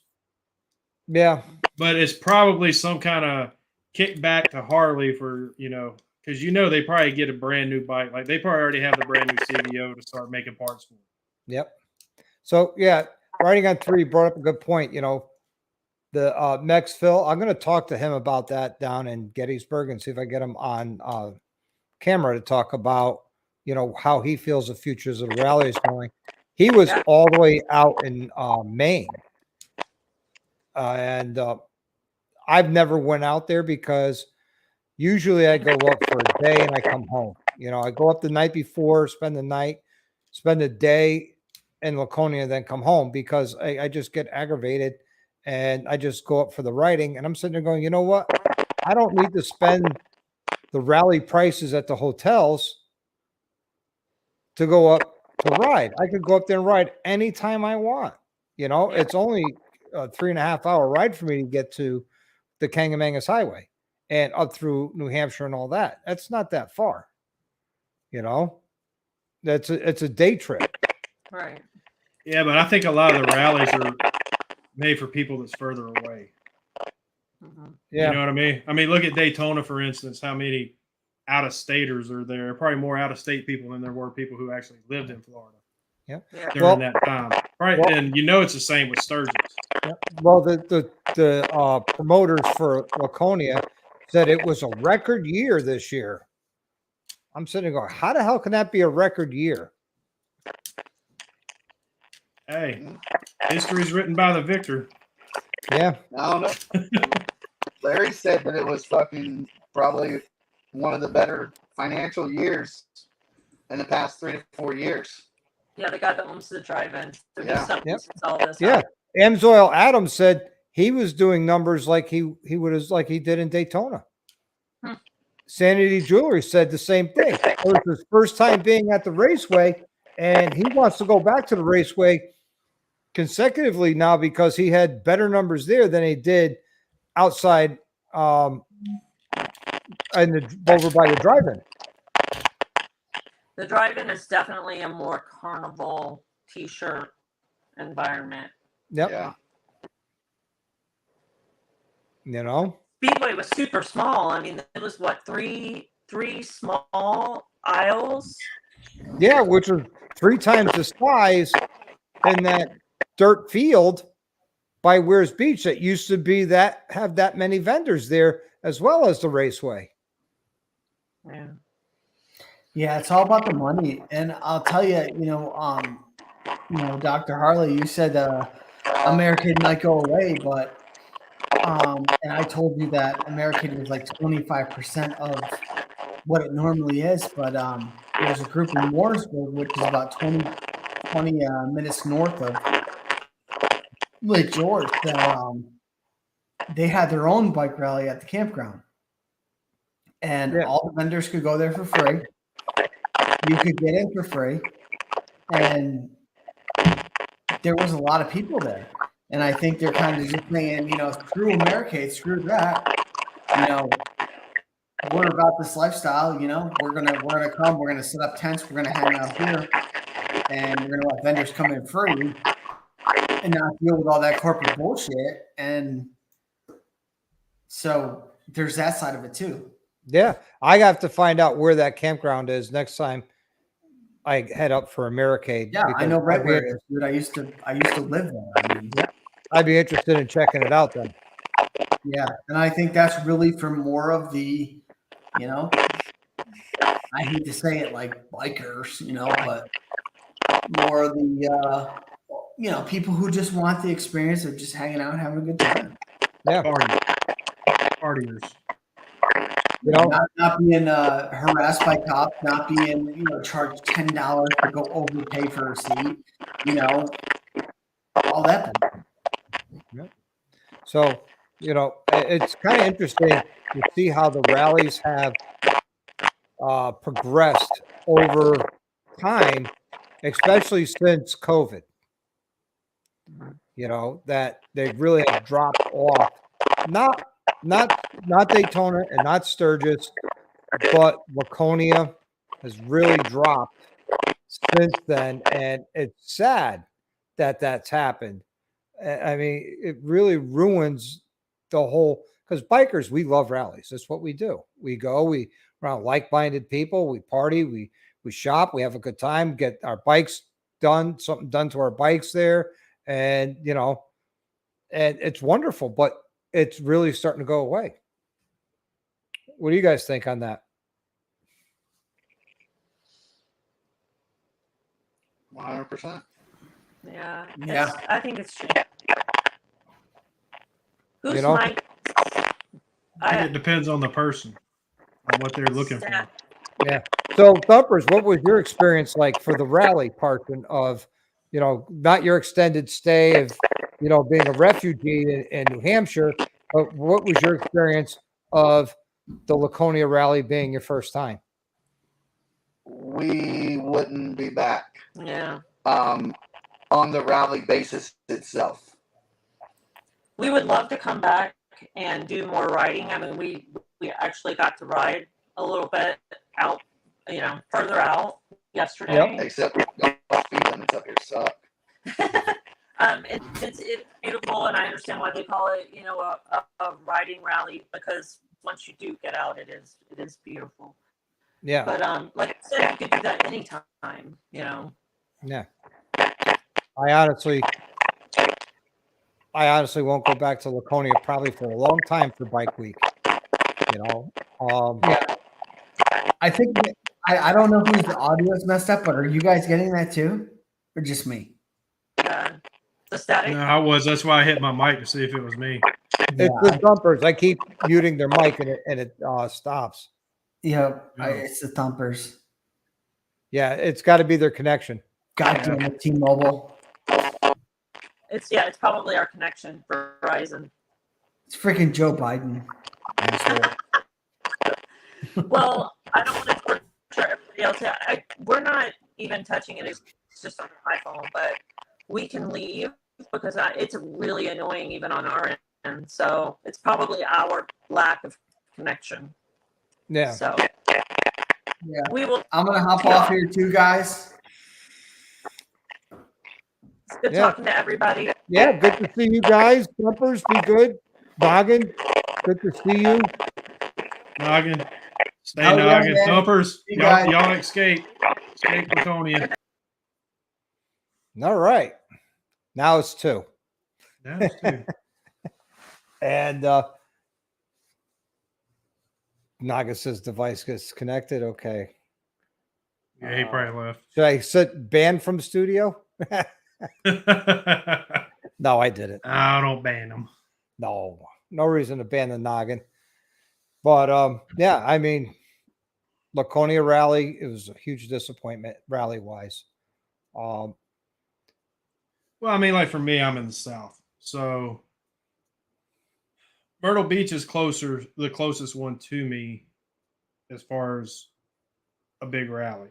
Yeah. Oh, you got to kind of count that as a big rally,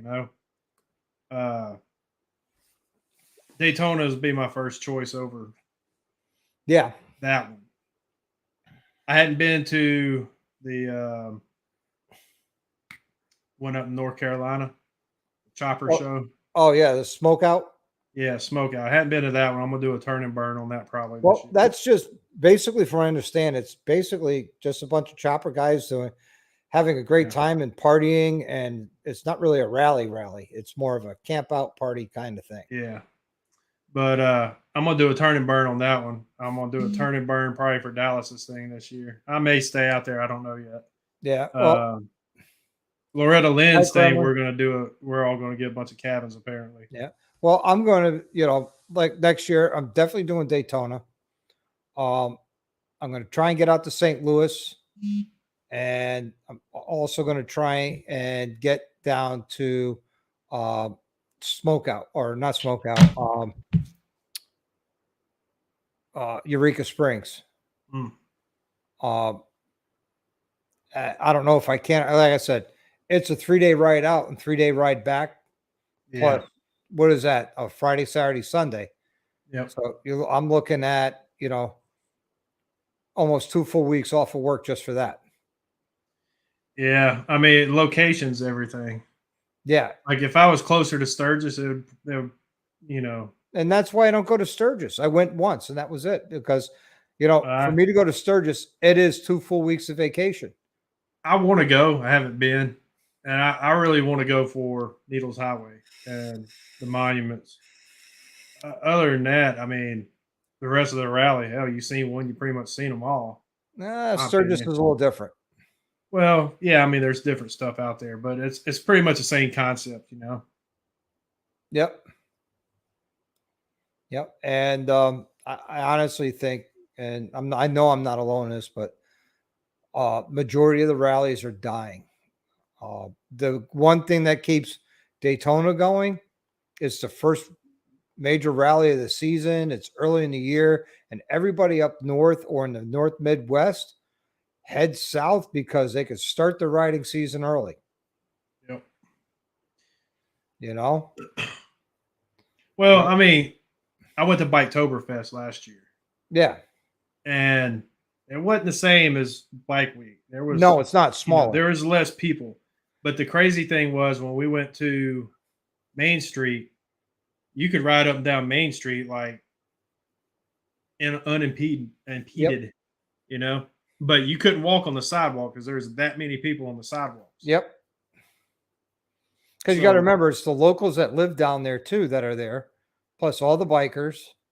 So, but yeah, Bike Week down there is probably the better of the two, unless you have a problem with crowds. Then I'd say Biketoberfest. Yeah, well, I do have issues with crowds, and when I have enough, I leave, and I go back to the Cackleberry and I hang out at my rig, or just walk around. Well, I got to say this: I have that same issue, unless I'm somebody's actively carrying on a conversation with me to sidetrack me, and Nori was real good at that. I think he had the same issue, so we was just sitting there shooting the shit the whole time, and we was fine. But yeah, and that night we were all down there hanging out when Hell's had his bike down there, the day that it was released, and we were all hanging out having a good time. That was a good night. And the Cackleberry isn't that crowded. No, not really. Yeah, see, that's riding on 3. That's my problem. If I go to Sturgis, I'm gonna want to hang out a lot longer than just a week or two. And that's the beauty part of you being retired. You don't have to worry about vacation time. You just got to worry about funds. Yeah, funds is the big issue. Yep. And it's a big commitment to go financially and time wise to go to Sturgis. Well, I mean, I do know, and you can vouch for this, it's really hard to get, but there are companies that do send people they sponsor out to these things. Yep. And, if I was a company, I'd be looking for the retired guys because, they're going to be able to go. Yep. But there's people that want to go that can't because they can't get off of work or, so they have that. If a company came to me about going to Sturgis, I would say absolutely I'd go and I'd represent your company and do what I got to do, but not this year, but next year. Oh, if a company called me up July 25th, like, hey, we want you out at Sturgis. Here's a gas card and your room's ready for you. I'd be like, okay, I'm on the way. Yeah. I would go. I mean, it'd be last minute, but I would go. I'd make it out. I can make it out there by then. Yeah. I think I could do it in 2 days. Yeah. I did it in 3. to get out there, and I made it back in 2.5. I had to do some hard riding to get back in 2.5. Yeah, I think I'd have to do 2 700 days, which I could do. You're right. And, you know, for me to go to Eureka Springs, it's 20 hours nonstop driving. So, you know, on a biker, I figured 25 to 26 hours total. That's with gas stops, you know, and get off and stretch stops and things like that. And I'm not going to do that in one shot. I'm figuring, you know, 3 days, you know, 10 hours a day for the first 2 days. And then the third day, you know, push into Eureka Springs. And then I'm not riding down there. Probably wouldn't want to. I'm not going to lie. For Daytona, I'd ride that all day long. I wouldn't want a trailer for that. Right. Sturgis, kind of want a trailer for that one. Yeah, well, I didn't. When I went to Sturgis, I didn't trailer. I rode my Softail out there. I didn't say I was the smartest person in the world. It was Well, no, the reason I would want a trailer is because I do my oil changes, 3-hole oil changes every 3,000 miles. Right. So you're looking at 1,400 there, plus the amount of riding. Before you even go, you're probably going to end up being over 3,000 Yeah. miles. And then you go to the AMSOIL Adam, you get them change your oil, and then you come home. Yeah, but I don't use AMSOIL. I use Mobil 1 and Redline. So I know. You know, therefore I'd have to go find that, have to go and try to change my own oil just so I could keep what I have in there, or like go to Adam and then get back here and then redo it anyways. Yep. So riding on threes, it says, you know, he goes from to his dad's house in Sioux Falls and then hop over to Sturgis and be there in a few hours. So that's awesome that you have that. You know, you're able to do that. Here in Connecticut, you know, I could be in Ohio at the Ohio State border in 9 hours. 8-9 hours. The Pennsylvania Ohio State border. And then, you know, getting across Ohio, you know, that's not that bad. And that's, you know, that's my first day of riding going to Sturgis is at the end of Ohio. Let's see here. I roughly know the route I'd have to take. So I'd have to go up through St. Louis. I'd have to, on the first day, I'd have to make it through Kansas City. Like for sure, make it to at least there. Because I think from there, it'd just be going up into Nebraska. Yep. And South Dakota, and then hanging a left and going all the way across South Dakota. Yeah. So I'd have to make it at least to Kansas City. Let's see.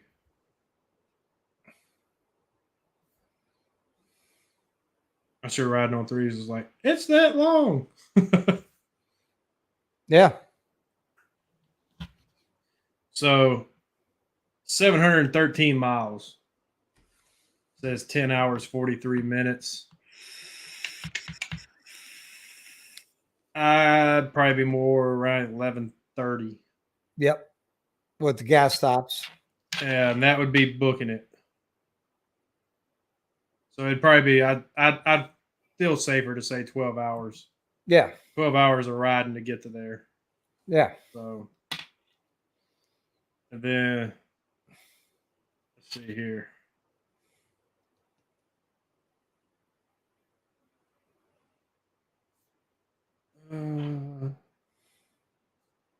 South Dakota, flip it.